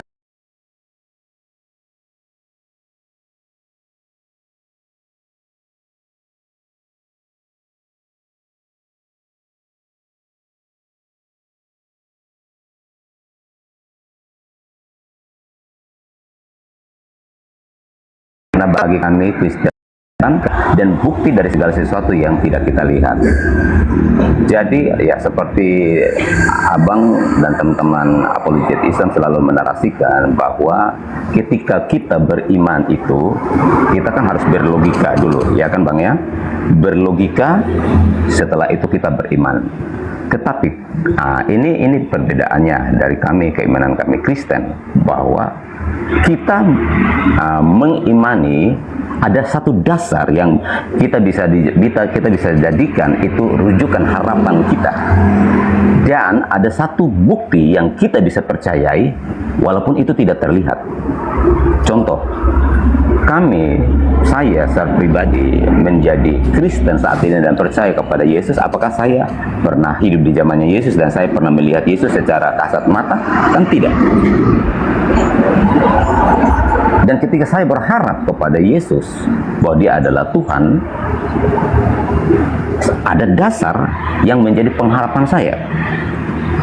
Jadi baik bukti, ya dasar dan bukti ini, nah bagi saya pribadi inilah yang memberi kekuatan bagi saya untuk saya betul-betul mempercayai bahwa apa yang disampaikan oleh murid-murid Yesus ini benar-benar ada dan bisa dibuktikan secara faktual. Nah inilah yang membuat, seperti saya analogikan tadi, keimanan saya ini karena saya terlahir dari Kristen dan udah begini lama, ibaratnya kayak pohon beringan itu yang sudah kuat. Makanya saya betul-betul ketika saya mau mengimani sesuatu yang baru, seperti yang abang-abang selalu narasikan, bahwa kita harus berlogika dan beriman. Nah, saya mau temukan ya logika yang betul-betul faktual. Ada dasarnya dan ada buktinya. Karena gini abang, ketika saya komparasi dengan Nabi Isa di dalam Islam dan Yesus, saya belum menemukan data faktual dari Isa ini. Makanya saya harus menemukan kira-kira ada data faktualnya atau tidak. Karena bagi saya abang ya, sesuatu kisah kalau tidak bisa divalidasi dengan sumber yang lain, maka kita kan bisa katakan bahwa sorry to say, itu adalah satu cerita dongeng. Tetapi kalau sesuatu kisah dan itu nyata dan ada yang memvalidasi, ya ada peneguhan-peneguhan dari sumber yang lain, maka itu bisa kita percaya bahwa ini satu kebenaran. Makanya saya mau banyak belajar dari abang, menggali lebih dalam lagi tentang Islam dan juga Al-Quran, gitu bang. Oke, baik. Jadi pola yang Anda sampaikan itu ada benarnya, tapi tidak perlu saya pertanyakan kepada abang ini kenapa Anda percaya kitab Anda yang membahas tentang Nabi Adam, padahal Musa yang mencatatnya itu ribuan tahun setelah Adam dan tidak ada yang sanggup memvalidasi kemudian kebenaran apa yang tertulis di kitabnya Nabi Musa terkait Nabi Adam alaihissalam dan keturunannya. Seketika dipercaya, padahal tidak ada mata rantai penyampai sejarah dari Nabi Adam ke Nabi Musa alaihissalam. Itulah yang disebut iman. Begitulah saya ketika saya percaya kepada Quran dengan Nabi Isa alaihissalam, ciptaan goib dari langit daripada berita-berita yang dikumpulkan oleh orang-orang yang tidak jelas meskipun mereka dekat dengan TKP. Karena kenapa?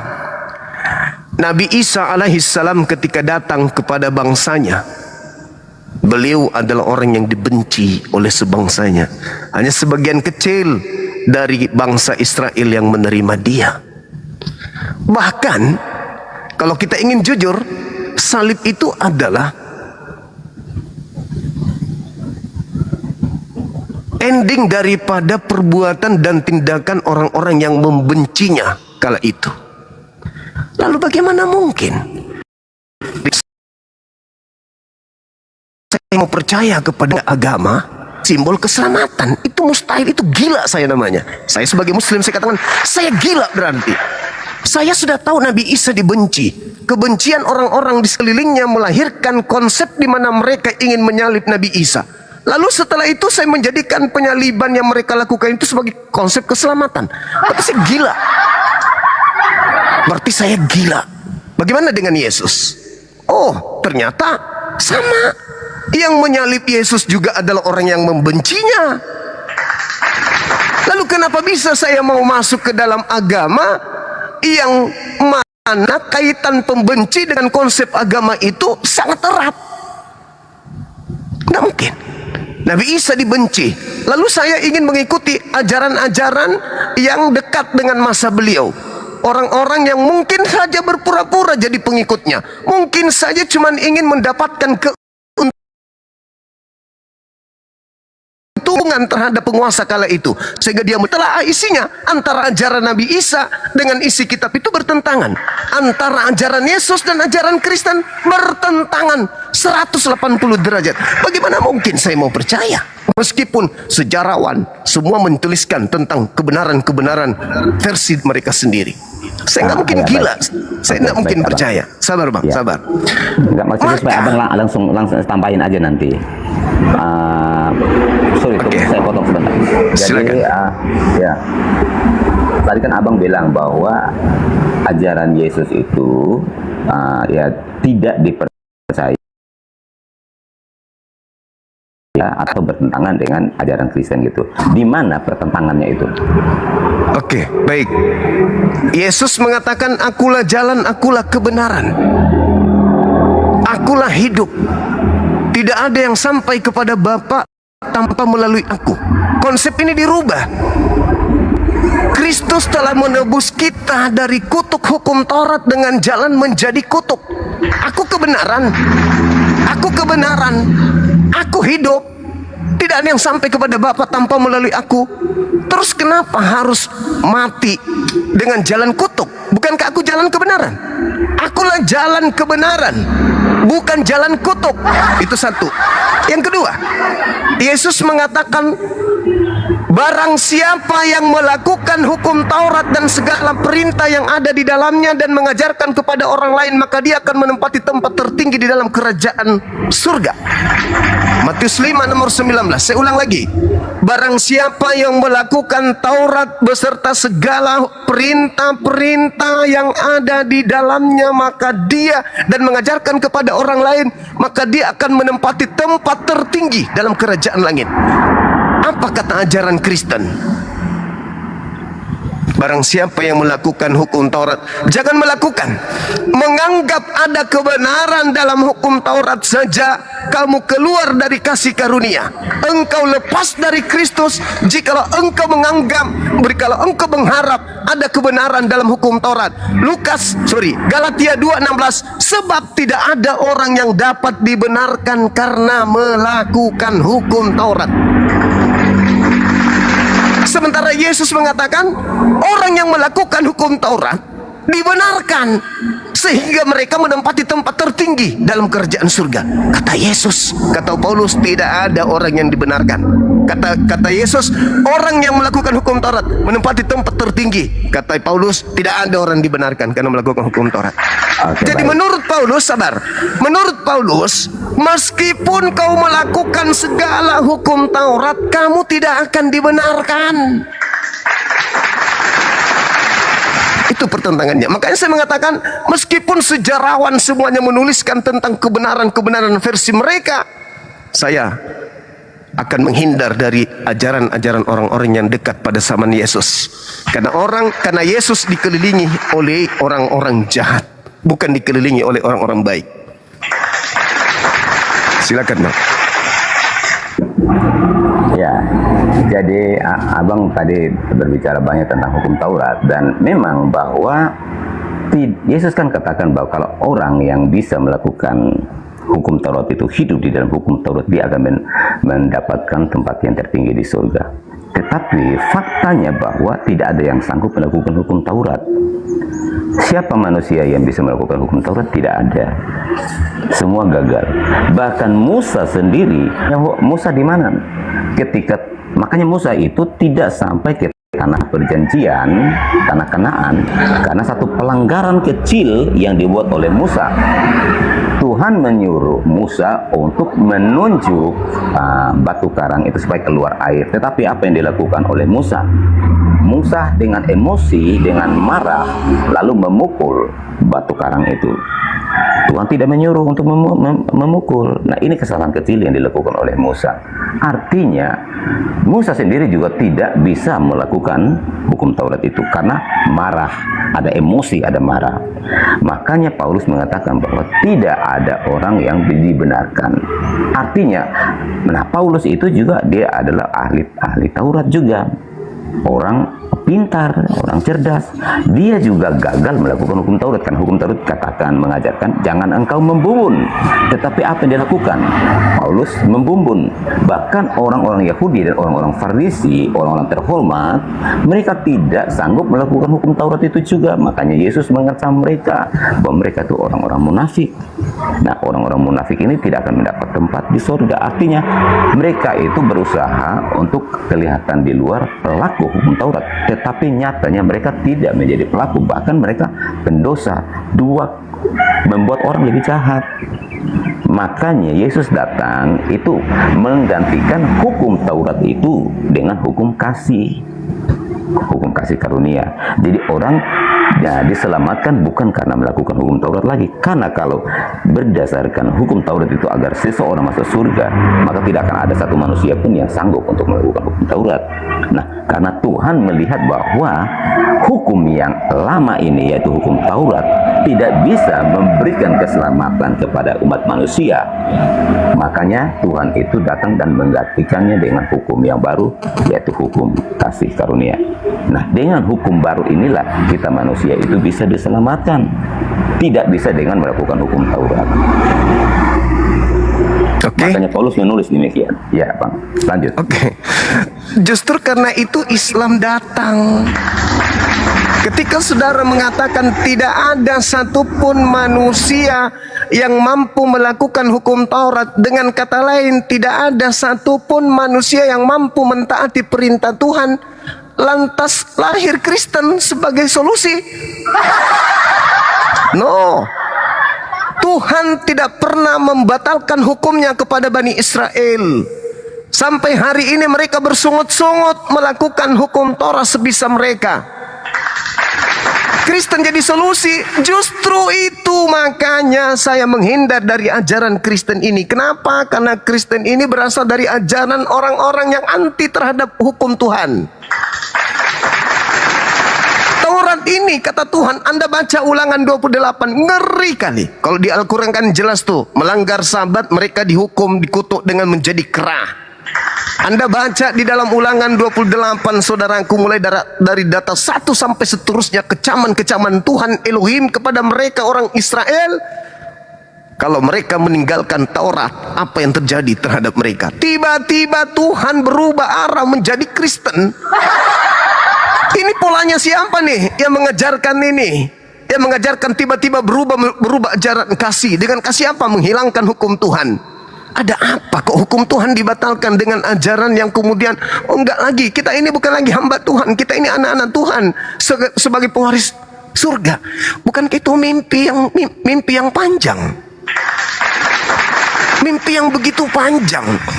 Sedangkan Yesus, dalam hal ini Nabi Isa dalam Islam, begitu datang mereka membuat makar. Wa makaru makarallah, wallahu khairul makirin. Apa buah dari makar yang mereka buat? Tuhan kemudian menjadikan iblis sebagai sembahan-sembahan mereka.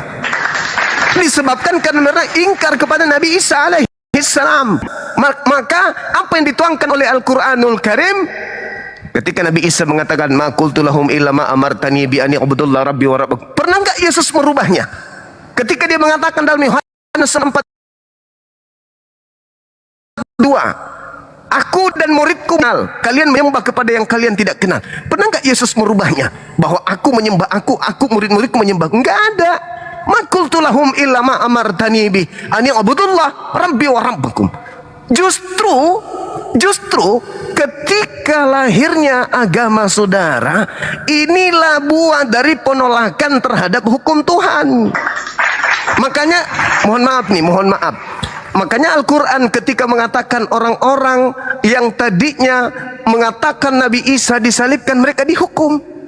Benar enggak? Kemudian Yesus mengajarkan itu juga. Mengajarkan. Matius 23 nomor 32 sampai 36.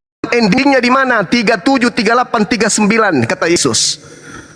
Kenapa itu bisa terurai? Sekali lagi, Al-Quran menjelaskan berdasarkan pewahyuan. Penulis Bible menuliskan berdasarkan hasil penyelidikan. Ada connect di situ. Apa yang dikatakan oleh Yesus? Celakalah engkau wahai ular-ular, wahai keturunan ular beludak. Penuhilah takaran nenek moyangmu. Bagaimana mungkin engkau ingin bisa meloloskan dirimu dari api neraka? Separuh dari orang benar yang diutus kepada nenek moyangmu dibunuh, disalibkan. Maka aku berkata kepadamu, semua ini akan digenapi, akan dipenuhi oleh angkatan jahat ini. Itu kata Yesus. Yerusalem, Yerusalem, aku rindu mengumpulkan kalian seperti seorang induk ayam yang mengumpulkan anak-anaknya di bawah sayapnya. Tapi kamu tidak mau.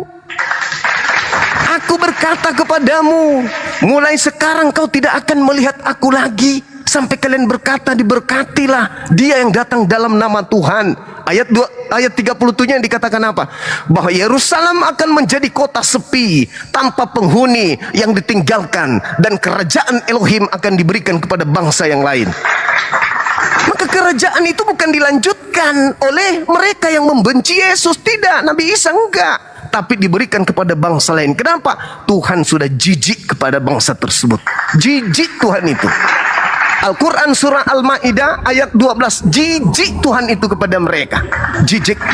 Makanya Yesus mengatakan, terkutuklah, terkutuklah, terkutuklah, terkutuklah, celakalah, celakalah, celakalah, celakalah, celakalah. Dan ending kecelakaan mereka itu bukan hanya sampai di situ. Apa kata Yesus? Engkau menyeberangi lautan, wahai orang celaka. Engkau menjelajahi daratan, wahai orang celaka. Untuk mentobatkan orang menjadi pengikutmu, menjadi orang neraka yang 2 kali lebih jahat daripada engkau sendiri. Yesus kok yang mengatakan itu? Makanya Nabi Isa alaihissalam mengatakan apa? Dia mengatakan begini, qala subhanaka ma yakunu li an aqula ma laysa li bil haqq bihaqq in kuntu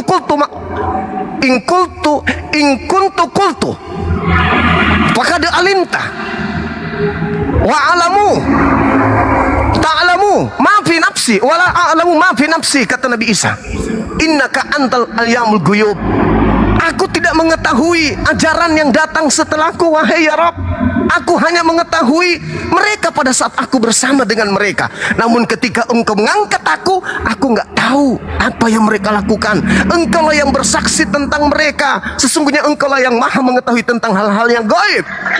Aku pada saat bersama dengan kaumku hanya mengajarkan, sembahlah Allah, ani abudullah rabbi wa rabbakum. Aku hanya mengajarkan, wahai Maria, jangan kau sentuh aku, tapi pergilah kepada saudara-saudaraku, katakan kepada mereka, aku akan pergi kepada Tuhanku dan Tuhanmu. Ani abudullah rabbi wa rabbakum. Lalu Nabi Isa mengatakan, wa kuntu alaihim syahida. Engkaulah yang menyaksikan semuanya itu. Engkaulah yang menjadikan, akulah yang menjadi saksi terhadap mereka selama aku berada di tengah-tengah mereka. Tapi setelah aku nggak ada, engkaulah yang menyaksikan segala sesuatu itu, bukan aku. Makanya Nabi Isa nanti ditanya, apakah ente yang mengajarkan menyembah dirimu? Bukan. Pada hari terakhir nanti banyak orang berseru, Tuhan, Tuhan, bukankah kami bernubuat, mengusir setan, bermujizat? Bukan aku yang mengatakan itu ya Rabb. Mereka sendiri yang ngarang-ngarang. Mereka memang membenci aku. Mereka memusuhi aku. Makanya Nabi Musa pun mengatakan apa? Wa qad ta'lamuna anni inni Rasulullah wa qad ta'lamuna anni Rasulullahi ilaikum. Wahai Bani Israel, mengapa engkau selalu menyakiti aku, kata Nabi Musa. Isa datang juga disakitin.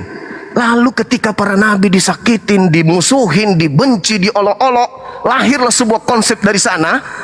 Lalu saya mau beriman kepada ajaran yang berasal dari orang-orang yang mengolok-olok para nabi? No, saya masih sehat. Makanya saya menjadi Islam. Demikian saudaraku, silakan. Oke, baik. Jadi sebenarnya kan yang mengolok-olok dan menghina dan menyalibkan Yesus adalah orang-orang ahli-ahli Farisi dan orang-orang Farisi dan ahli Taurat sendiri. Jadi tidak semua orang-orang Yahudi Israel itu kan membenci dan menyalibkan Yesus. Memang mayoritasnya seperti itu. Dan kalau abang, ya kita berbicara tentang hukum Taurat abang, yang Yesus genapi, maka Yesus kan katakan bahwa dia datang untuk bukan meniadakan hukum Taurat, tetapi menggenapinya. Nah, penggenapan hukum Taurat itu adalah berbicara tentang hukum seremonial. Tetapi dasar hukum yang diberikan kepada Musa itu tidak diganggu gugat. Artinya itu sudah paten, hukum itu paten. Tetapi yang dimaksudkan penggenapan hukum Taurat itu adalah seperti sunat itu sudah digenapi, terus korban darah binatang itu sudah digenapi, ya, dan ada beberapa hukum tradisi yang lain. Dan salah satunya juga adalah tertulis di Yohanes 4 ayat 22, 23, 24 itu yang tadi abang sempat singgung itu, bahwa sudah tiba saatnya bahwa tidak lagi menyembah Tuhan merujuk kepada tempat, tetapi Tuhan Yesus katakan bahwa sudah tiba saatnya orang menyembah Bapa dalam roh dan kebenaran. Artinya tidak dibatasi oleh ruang dan waktu, tidak lagi ditentukan hari apa, terus di mana. Manusia sudah bebas untuk menyembah Tuhan. Nah, makanya kalau bicara tentang hukum Taurat, nah itu yang saya sampaikan tadi, bahwa hukum seremonial inilah yang digenapi oleh Yesus. Tetapi kita lihat kenapa mereka ini penerima hukum Taurat, kenapa mereka tidak menjadi pelakunya. Maka Yesus mengecam mereka. Mereka inilah yang menjadikan orang bertobat, tetapi lebih jahat lagi daripada mereka. Ini yang Tuhan marah dari perilaku orang-orang ahli-ahli Farisi ini, orang ahli Taurat dan orang Farisi ini. Inilah yang dikecam oleh Yesus. Kenapa? Karena mereka tidak menjadi pelaku daripada hukum Taurat itu. Makanya Paulus juga menuliskan, dengan adanya hukum Taurat itu menjadi kutuk. Karena apa? Orang tidak sanggup melakukan hukum Taurat itu. Sekalipun sekelas Paulus saja, dia tidak melakukan hukum Taurat, malah dia membumbun. Padahal hukum Taurat, jangan engkau membumbun, jangankan membumbun, marah saja tidak boleh, apalagi membumbun. Nah, ini abang yang Yesus kecam dari ahli Taurat ini. Oke, baik Bu. Jadi benarlah apa yang saudara saya sampaikan. Ketidaksanggupan kemudian orang-orang Yahudi menjalani Taurat melahirkan adanya nabi yang diutus kemudian bernama Nabi Muhammad. Karena hukum Taurat itu sudah tak bisa lagi dijalankan oleh mereka Bani Israel. Maka tadi Al-Quran di awal seruannya, ya ahlal kitab, datang kepadamu cahaya dan Islam. Itu karena begini, tidak ada yang bisa membatalkan sunat, karena itu perjanjian kekal.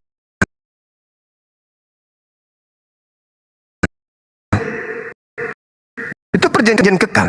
Milah Abraham itu perjanjian. Saudara kami Kristen menyederhanakan kemudian kekal yang aku adakan dengan engkau Abraham, anak-anakmu, keturunanmu secara turun-temurun sebagai perjanjian kekal. Makanya perintahnya di Kejadian 17 data 14, bunuh, hilangkan nyawanya orang-orang yang tidak bersunat, karena mereka telah membatalkan perjanjian kekalku. Ada enggak Yesus membatalkan itu? Enggak. Menggenapi. Apakah menggenapi itu menghilangkan?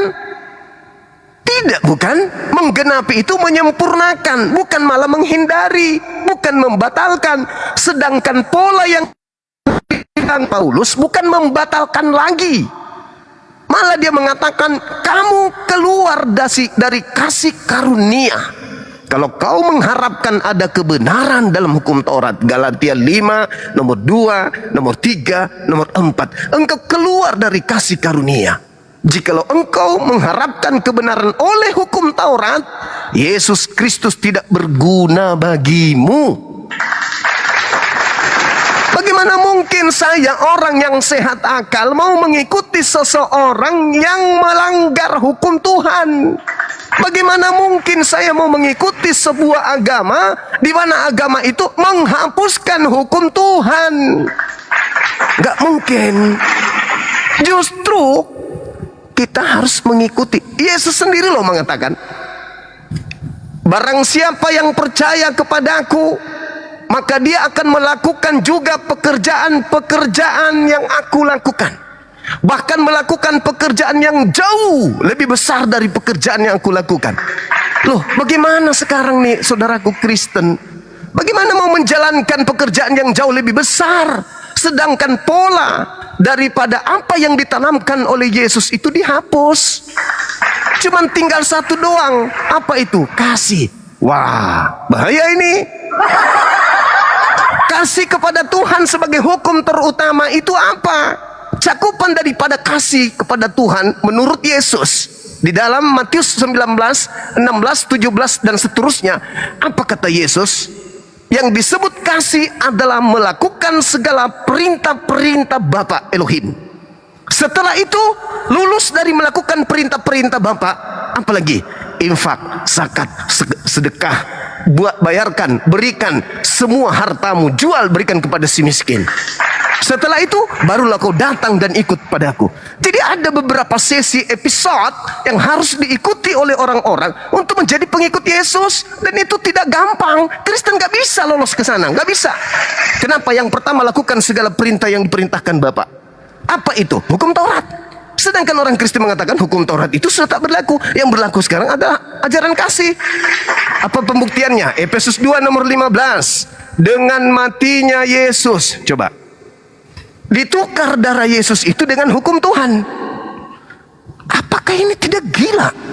Dengan matinya Yesus, Yesus telah membatalkan Taurat beserta segala perintah ketetapan yang ada di dalamnya untuk menjadikannya menjadi satu, katanya. Ini Paulus yang mengatakan, dan ini yang diaminkan oleh orang Kristen. Ada enggak Yesus mengajarkan seperti itu? Enggak dong. Yesus mengatakan ada berapa poin.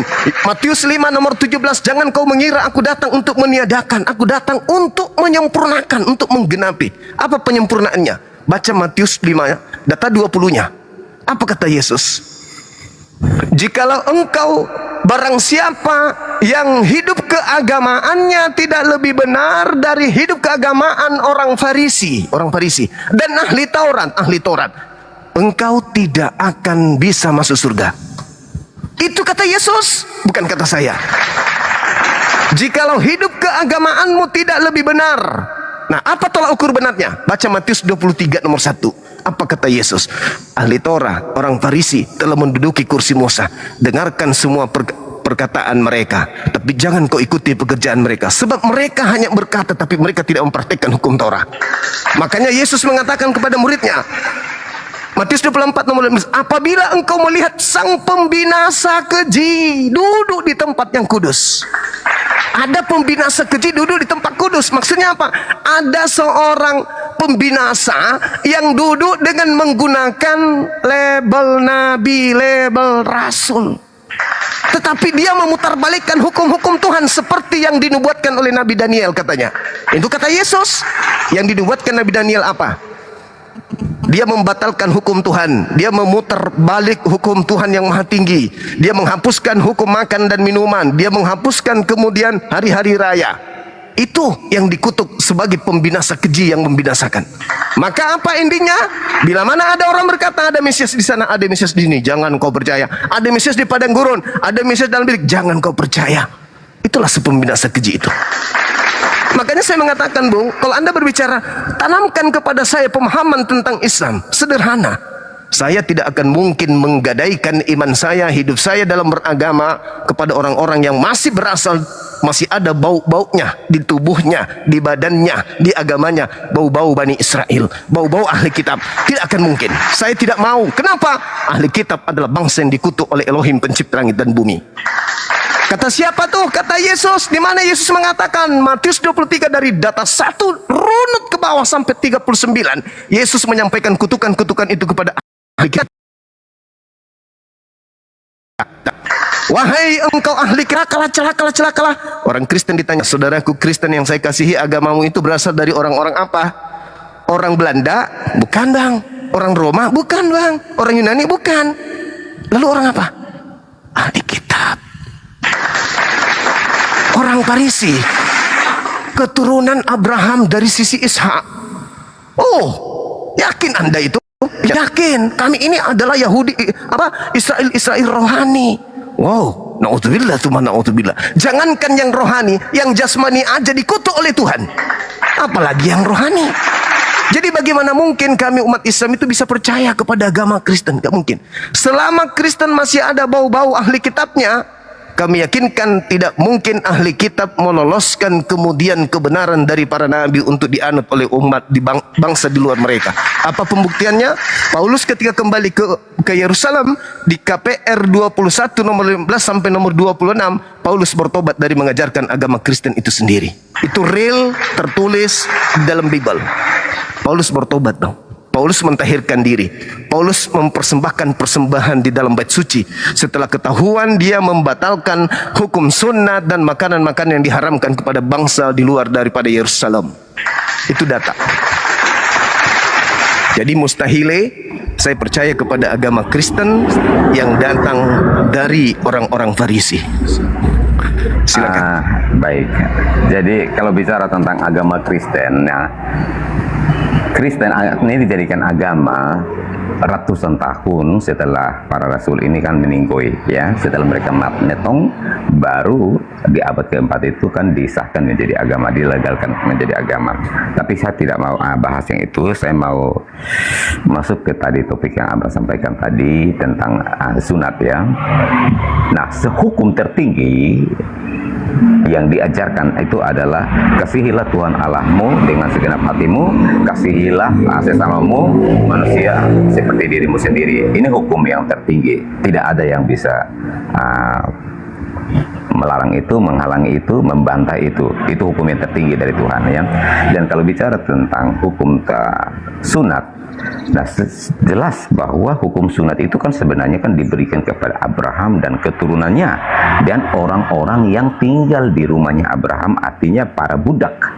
Jadi kalau orang di luar Abraham, keturunan Abraham itu adalah budak, nah mereka boleh.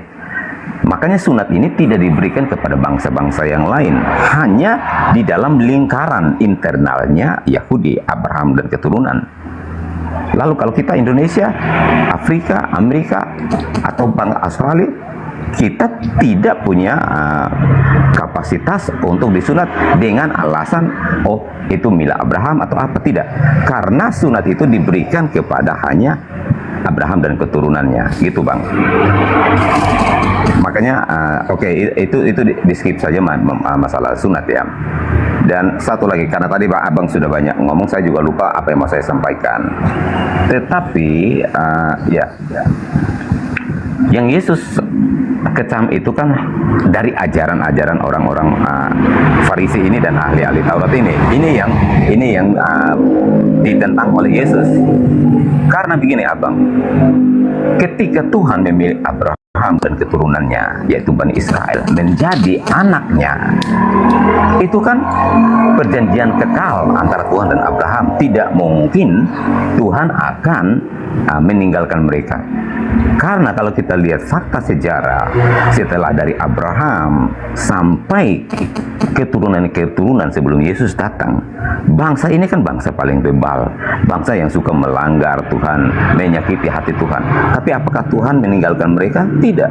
Tuhan memang membiarkan mereka tersesat beberapa saat tertentu, tetapi Tuhan akan membawa mereka kembali. Ketika mereka sadar, mereka terhimpit, dan mereka berseru kepada Tuhan, Tuhan membawa mereka kembali. Karena apa? Karena statusnya ini sudah menjadi anak dan sudah disahkan melalui sunat itu yang diberikan kepada Abraham itu. Jadi tidak mungkin. Memang ada, Yesus kan katakan bahwa diberikan kerajaan Allah itu diambil daripadamu dan diberikan kepada bangsa lain. Nah, ini juga menggenapi apa yang Tuhan katakan kepada Abraham, bahwa olehmu semua kaum di muka bumi akan mendapat berkat. Nah, mendapat berkat di sini tidak berbicara tentang berkat materi saja, tetapi yang lebih besar daripada itu, yaitu hidup yang kekal. Olehmu semua kaum di muka bumi akan mendapat janji. Ini adalah janji keselamatan, hidup yang kekal buat semua umat manusia. Jadi jikalau saja saat Yesus datang terus diterima mentah-mentah oleh orang-orang Yahudi, orang Israel, Bani Israel saat itu, mungkin abang dan saya, kita tidak akan pernah bisa diselamatkan. Hanya umat Israel saja. Tetapi karena untuk penggenapan janji yang Tuhan berikan kepada Abraham, itulah Yohanes 3 ayat 16. Karena begitu besar kasih Allah akan dunia ini, sehingga ia telah mengaruniakan anaknya yang tunggal, supaya barang siapa yang percaya kepadanya tidak binasa, melainkan beroleh hidup yang kekal. Gitu abang. Oke, baik. Jadi Yohanes 3:16, barang siapa yang percaya kepada Yesus, maka tidak binasa, melainkan memperoleh hidup yang kekal. Umat Islam percaya kepada Yesus. Itu dia masalahnya, itu di situ. Percaya kepada Yesus ya. Aku diutus hanya kepada Bani Israel. Percaya. Dia mengajarkan hidup kekal adalah mengenal satu-satunya Tuhan yang benar adalah Tuhannya Abraham, Ismail, Ishak. Kami percaya. Nah, yang jadi masalah ini ketika percaya kepada Yesus, justru pola keagamaan mencerminkan ketidakpercayaan kepada Yesus. Nah, ini yang jadi masalah nih. Tadi saya menguraikan bagaimana Yesus mengajarkan bahwasanya barang siapa yang meniadakan hukum Taurat, barang siapa yang melakukan hukum Taurat, dan seterusnya dan seterusnya. Itu sudah jelas poinnya di sana. Kemudian ketika saudara mengatakan bahwasanya mereka akan ditinggalkan, tetapi ketika mereka taat maka Tuhan akan kembali mengumpulkan mereka. Kalau mereka percaya, diuji dengan ujian terakhir bagi mereka. Apa ujian Tuhan kepada Bani Israel? Diutuslah Nabi Isa alaihissalam, diutuslah Yesus kepada mereka. Ini ujian terakhir, kesempatan terakhir yang diberikan oleh Tuhan kepada Bani Israel, bangsa pilihan. Nabi Musa kau tolak, semua nabi-nabi kau tolak, kau salib, kau bunuh, dan seterusnya. Oke, karena aku terlanjur mencintaimu, aku utuslah kemudian hambaku yang aku kasihi, Yesus. Percaya enggak kalian? Percaya enggak nih, aku utus nih? Percaya enggak? Tidak. Yesus ditolak, Bung. Anda baca Yohanes 11 nomor 45 sampai nomor 57 bagaimana Yesus, mereka berkongsi, mereka bersepakat. Saking bencinya kepada Yesus, mereka membuat kesaksian palsu, tipu muslihat. Sampai orang Roma, pimpinan Roma, Pilatus mengatakan apa? Mereka semua ahli kitab menyerahkan Yesus untuk dibunuh karena dengki. Lalu kita mengharap ada keselamatan dari mereka gitu. Oh no. Yesus sebagai ujian, sebagai batu sandungan untuk mereka. Batu penjuru yang diutus kepada mereka sebagai titik akhir. Apakah pantas mereka menjadi bangsa pilihan atau tidak? Yesus yang menjawabnya, Yerusalem, engkau akan sepi, menjadi kota yang didiami, yang hanya tinggal puing-puing, sebab kerajaan terpaksa diberikan kepada bangsa yang lain karena kalian menolaknya. Yesus datang, kalian tolak, maka Yesus diberikan kepada bangsa yang lain. Nah, sedangkan Kristen ini menerima Yesus justru dari penolaknya. Apa buktinya? Coba sekali lagi, Yohanes 11:45, banyak orang yang melawat Maria dan melihat apa yang dilakukan oleh Yesus lalu percaya. Apa endingnya kalau orang percaya kepada Yesus menurut Yohanes 3:16 tadi? Hidup kekal. Tapi ada di antara mereka yang pergi melapor kepada orang Farisi. Lalu orang Farisi berkumpul mahkamah agama, imam kepala. Mereka sidang darurat. Apa yang harus kita lakukan terhadap Yesus nih? Bahaya nih. Kalau kita biarkan Yesus ini berkarya, maka akan semakin banyak orang yang percaya. Supaya tidak ada orang percaya, bunuh Yesus. Supaya jangan banyak orang yang masuk surga, bunuh Yesus, bunuh. Yesus itu datang untuk menyelamatkan manusia. Supaya tidak selamat manusia itu, iblis mengatakan bunuh. Maka iblis merasuki Yudas, imam kepala mahkamah agama. Sepakat, apa buah dari kebencian mereka terhadap Yesus? Salib. Siapa yang mengusung salib hari ini? Rumah ibadahnya ada lambang salib, lambang kebencian terhadap Yesus. Oke, baik abang. Kan Kristen. Ya, jadi gini abang Silakan. masuk ke ranah salib. Dan sebelum Yesus disalib kan Yesus sudah berkata bahwa dia akan diserahkan, ya, ahli-ahli Farisi, orang-orang Taurat, ahli Taurat, orang-orang Farisi, para imam akan menyerahkan Yesus ke bangsa kafir, orang kafir, untuk menyelamatkan dia. Jadi penyaliban ini memang sudah direncanakan. Bahkan Yesus tahu bahwa dia itu pasti melewati proses ini, disalib itu. Makanya dia berkata bahwa anak manusia datang bukan untuk melayani, untuk dilayani, melainkan melayani dan memberikan nyawanya menjadi tebusan bagi banyak orang. Nah, terus dia juga berkata bahwa saatnya sudah tiba, dia akan diserahkan dan disalib, namun bangkit pada hari yang ketiga. Jadi Yesus ini yang mati, namun dia bangkit pada hari yang ketiga. Nah, ini fakta bahwa Yesus hidup, bahwa Yesus bangkit. Jadi, oke, lanjut Bang. Jadi gini saudaraku, jadi kebencian demi kebencian terhadap Yesus ini melahirkan Tuhan itu murka. Marah nggak Tuhan ketika hambanya yang dikasihi? Dalam konsep Kristen, anaknya yang dikasihi dianiaya, dizolimi, rencana ingin dipereksekusi dan seterusnya. Marah nggak Tuhan? Marah nggak? Marah. Sehingga khotbah Petrus menerangkan, Israel harus tahu, seluruh orang Israel harus tahu bahwa Yesus yang kau salibkan itu telah dijadikan menjadi Tuhan. Yesus itu memang dijadikan Tuhan bagi orang-orang yang dibenci oleh Tuhan itu sendiri. Maka Yesus dijadikan Tuhan bagi mereka pembencinya. Itu fakta, itu real. Jadi ketika saudara mengatakan, Yesus mengatakan begini, dia akan disalibkan, dalil-dalil itu muncul setelah puluhan tahun, bahkan ratusan tahun tragedi penyaliban itu terjadi, baru cerita-cerita itu dikumpulkan. Yang pastinya adalah ketika Yesus datang, mereka berupaya untuk menyalib. Penyaliban ini bukan pekerjaan orang yang disukai oleh Tuhan. Pekerjaan penyaliban ini adalah orang yang dimusuhi oleh Tuhan. Dan salib ini adalah upaya yang dilakukan pembenci Yesus terhadap Yesus. Jadi kalau Anda mengatakan, Yesus kan sudah menubuatkan, Yesus kan sudah mengatakan itu. Betul, itu pekerjaan Yesus sudah disampaikan seperti itu adanya. Akan tetapi, bukankah penyaliban itu dinubuatkan? Bukan perbuatan yang dilakukan oleh murid-murid yang percaya? Bukankah penyaliban itu dilakukan oleh orang-orang yang membencinya? Lalu bagaimana mungkin pekerjaan orang yang membenci Yesus dijadikan sebagai simbol agama? Ya tidak mungkin. Kalaupun Yesus disalibkan, tujuannya untuk menghukum orang-orang Farisi supaya mereka menuhankan Yesus. Kan sudah dibilang oleh Yesus, Matius 12 nomor 38-40. Angkatan jahat ini minta tanda, dan tidak diberikan satu tanda kepada orang jahat, angkatan jahat selain anak manusia keluar dari kubur pada hari ketiga. Berarti kalau penyaliban itu terjadi, penyaliban itu akan dijadikan sebagai alat Tuhan untuk membinasakan seluruh orang-orang jahat. Makanya Yesus mengatakan, celakalah engkau wahai orang Farisi, celakalah engkau orang munafik, engkau menjelajahi daratan, mentobatkan orang, menjadi pengikut agamamu. Setelah menjadi pengikutmu, kau jadikan dia orang neraka yang 2 kali lebih jahat daripada engkau sendiri. Kenapa jadi orang neraka? Karena orang Farisi menjual salib. Yesus mati, bangkit pada hari ketiga untuk menjadi Tuhan, menyelamatkan kita. Orang-orang yang percaya ini adalah orang-orang yang dihukum oleh Tuhan.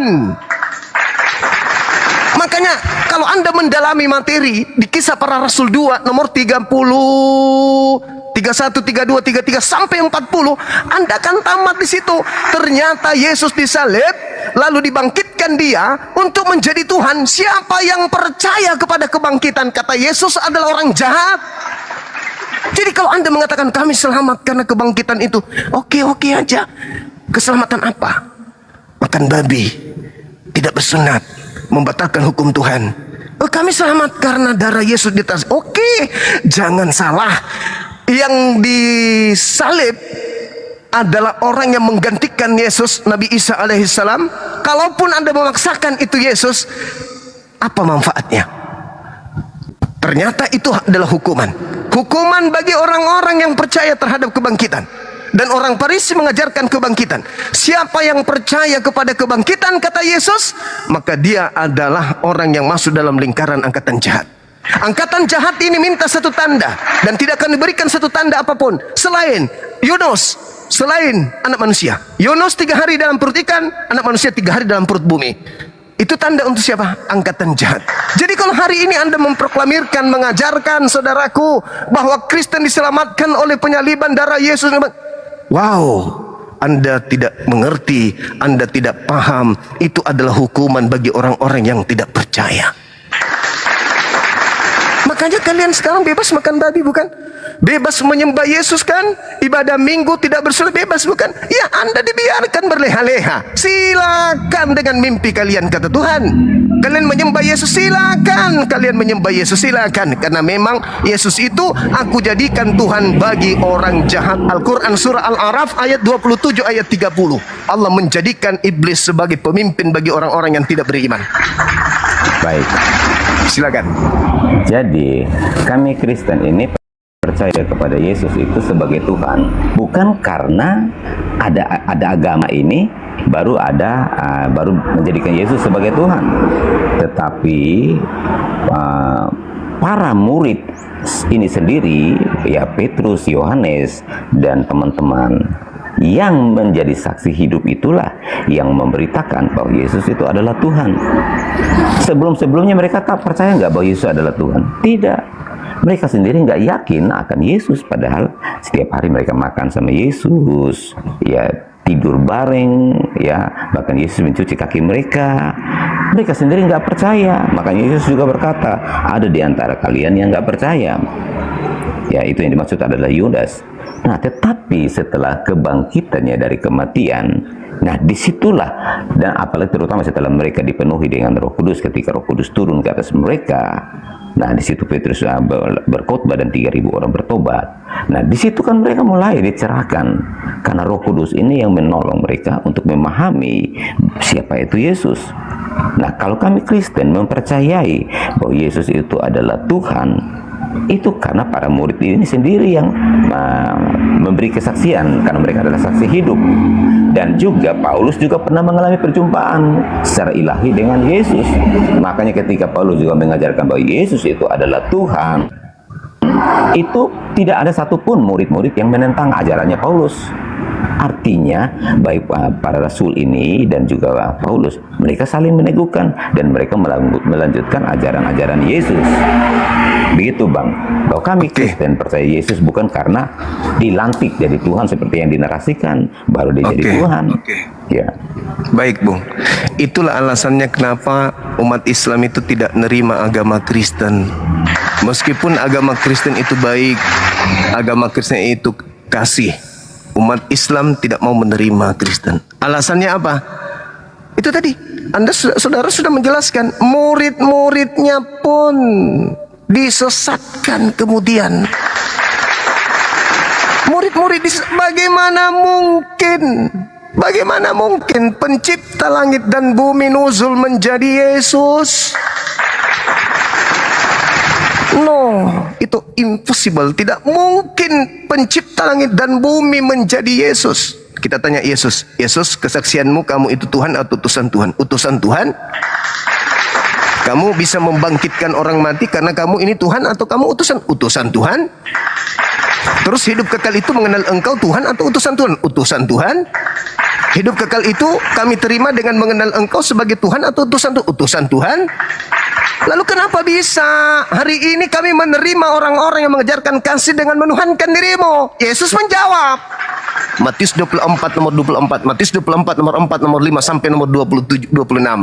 Apa kata Yesus? Mesias palsu, Yesus palsu, dan nabi palsu. Nabinya si Yesus palsu ini akan datang melakukan banyak mukjizat, kekuatan, tanda-tanda sekiranya mungkin untuk menyesatkan murid-murid pilihan juga. Jadi kalau murid-murid pilihan juga ternyata mengajarkan Yesus itu adalah Tuhan itu sendiri, maka ya benarlah alasan kami kenapa kami nggak mau jadi Kristen, karena tak ada lagi harapan. Murid-murid juga sudah tertipu, murid-murid juga sudah disesatkan. Jadi kita punya harapan di mana lagi? Nggak ada lagi. Bagaimana kita mau masuk surga dengan masuk ke dalam Kristen, sedangkan agama Kristen adalah agama yang diajarkan oleh murid-murid yang sudah menyalahi konsep yang Yesus ajarkan. Apa kata Yesus? Hidup kekal, mengenal Allah satu-satunya Tuhan yang benar, dan mengenal Yesus sebagai utusan. Kenapa tiba-tiba murid-murid ikut-ikutan mengajarkan Yesus itu adalah Tuhan sendiri? No, berarti murid telah menggenapi nubuatan Yesus bahwa iblis yang datang dalam nama Yesus juga menyesatkan murid-murid pilihan juga. Matius 24 nomor 24. Oleh karena itu saudaraku, makanya saya katakan selama Kristen itu masih ada bau-bau ahli kitabnya, masih ada bau-bau Yahudinya, kami tidak akan percaya. Kami tidak akan percaya. Lebih kami percaya kepada orang Hindu, orang Buddha yang memiliki konsep keyakinan tersendiri daripada Kristen yang ada bau ahli kitab. Kenapa? Ahli kitab adalah bangsa yang dikutuk oleh Yesus. Bagaimana mungkin bangsa yang dikutuk oleh Yesus bisa memberikan pengajaran kebaikan-kebaikan, kebenaran sampai ke masuk surga? Poin endingnya kemudian adalah ketika Yesus mengatakan pada hari terakhir banyak orang berseru memanggil aku Tuhan, bernubuat mengusir setan pakai namaku, dan pada saat aku mengatakan enyahlah daripadaku, kalian semua adalah pembuat kejahatan. Lalu kita mau kemana? Masih mau di Kristen? No. Mending kami percaya kepada Nabi Muhammad yang memuliakan sosok yang datang lahir tanpa ayat tersebut. Kami tidak menuhankannya, kami memuliakannya sebagai manusia suci terkemuka di dunia dan di akhirat, dan kelak akan menjadi hakim terhadap manusia, menetapkan siapa dudukkan dirinya sebagai utusan Tuhan. Saya kira begitu saudaraku, Bang Kingdom yang baik. Karena di sini sudah azhar, mungkin kalau masih ada mau disampaikan silakan. Baik, oke. Makasih Bang Suma buat waktunya. Sama-sama. Sudah cukup lama kita berdiskusi. Baik. Ya, makanya seperti yang saya sampaikan tadi, saya akan lebih banyak lagi menggali. Untuk saya juga akan mendapatkan betul-betul pemahaman dan kebenaran itu sendiri. Oke, makasih Bang Suma buat waktunya. Silakan abangku, silakan. Oke, ini saya juga turun dulu ya, karena baterai saya udah low sekali. Iya bang. Oke, makasih. Makasih abang, makasih. Oke, God bless ya Bang ya. Makasih abang. Oke teman-teman sekalian, saudara-saudara muslimku yang saya cintai dan saya kasihi, sebelum kita tutup, saya mohon supaya akun Bang Suma Official ini di follow. Kita akan tutup habis sholat asar, kita live kembali dengan menggunakan akun Bang Suma Official, Bang Suma 01. Jadi kita off-kan dulu Bang Suma Official ini. Sebelum di off-kan tolong di follow dulu, di follow 8.000 mata memandang, di follow akun Bang Suma Official. Kita tutup, habis itu kita akan live lagi dengan komal Bang Suma 01 yang ini. Silakan di follow. 2 menit. Gimana saudaraku, error? Ya, menurut yang saya disampaikan silakan. Ya, menurut saya yang saya bilang tadi, yang pertama ya kita sesuai administrasi saja. Oke bang, oke. Jadi kita tidak mau secara online ya, nggak online. Baik. Berapa? Siap. Baik. Nanti saya DM sendiri sama nomor Baik. WA. Baik bang, baik. DM saya, nanti saya serahkan ke sekretaris, biar sekretaris nanti yang membantu abang ini untuk bertemu dengan orang-orang kita di mana Gorontalo untuk dibimbing syahadat offline, diberikan sertifikatnya juga sekalian. Gitu ya bang ya. Alhamdulillah. Masuk Islam kan? Ini orang tapu sini. Alhamdulillah. Allahu Akbar, Masya Allah. Ya, alhamdulillah. Ya, salam kenal abang, salam kenal ibu, Masya Allah. Salam kenal semuanya. Masuk Islam. Makasih. Allahu Akbar. Sama-sama. Ya. Mudah-mudahan Allahu Akbar, Masya Allah. Oke ya Bang ya. Oke, Saudara Errol, makasih. Sehat selalu. Saya tunggu DM-nya dan juga nomor HP-nya biar kita linkkan dengan teman-teman API Pusat. Makasih ya. Kita istirahat ya. Yuk, siap. Ya, makasih. Semangat sore. Assalamualaikum warahmatullahi wabarakatuh. Baik teman-teman sekalian, di follow dulu akun kita ini. Udah mau azan tapinya ya. Biar semakin banyak yang mengenal Bang Zuma Official. Nanti juga kita akan live sesering mungkin menggunakan akun kita ini, supaya ada 2 kendaraan besar yang kita gunakan, Bang Suma 01 dan Bang Suma Official. Silakan di follow teman-teman, please di follow supaya pengikutnya semakin banyak yang mendengarkan kebenaran yang kita sajikan, yang kita sampaikan. Apa yang dipertanyakan oleh saudara-saudara kita non-muslim, insyaallah kita akan jawab sebisa kita. Dan teman-teman saya, Wasarman Lase dan juga ahli waris Tope, Christian Singoyodan dan Ronaldo user Mas Asnan, boleh nanti Bang, habis ini saya sholat asar. Setelah sholat asar mungkin jam 16 ya, jam 16 saya live lagi. Oke, saya live lagi kembali di akun Zulkifli 01, Bang Suma 01. Demikian teman-teman sekalian, mudah-mudahan apa yang saya sajikan pada siang hari ini bisa menjadi edukasi bagi kita semua. Dan jika ada kata-kata yang kurang berkenan, saya mohon maaf yang sedalam-dalamnya. Dan kepada saudara kami non-muslim, ketika ada kebenaran yang saya mohon maaf yang sedalam-dalamnya. Semoga apa yang dengarkan dari lisan saya bisa menghantarkan saudara menuju kepada hidayah. Saya tutup dulu ya teman-teman. Nanti habis asar kita live lagi kembali.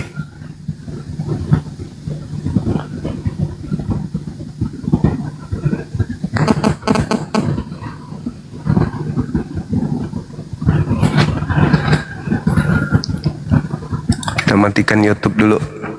Sambil di follow ya teman-teman ya.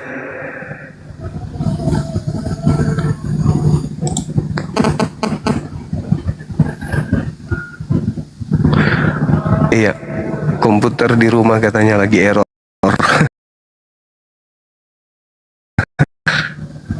Dan lewat sini aja. Udah follow, mantap. Dapat hadiah kuaci 1 kilo.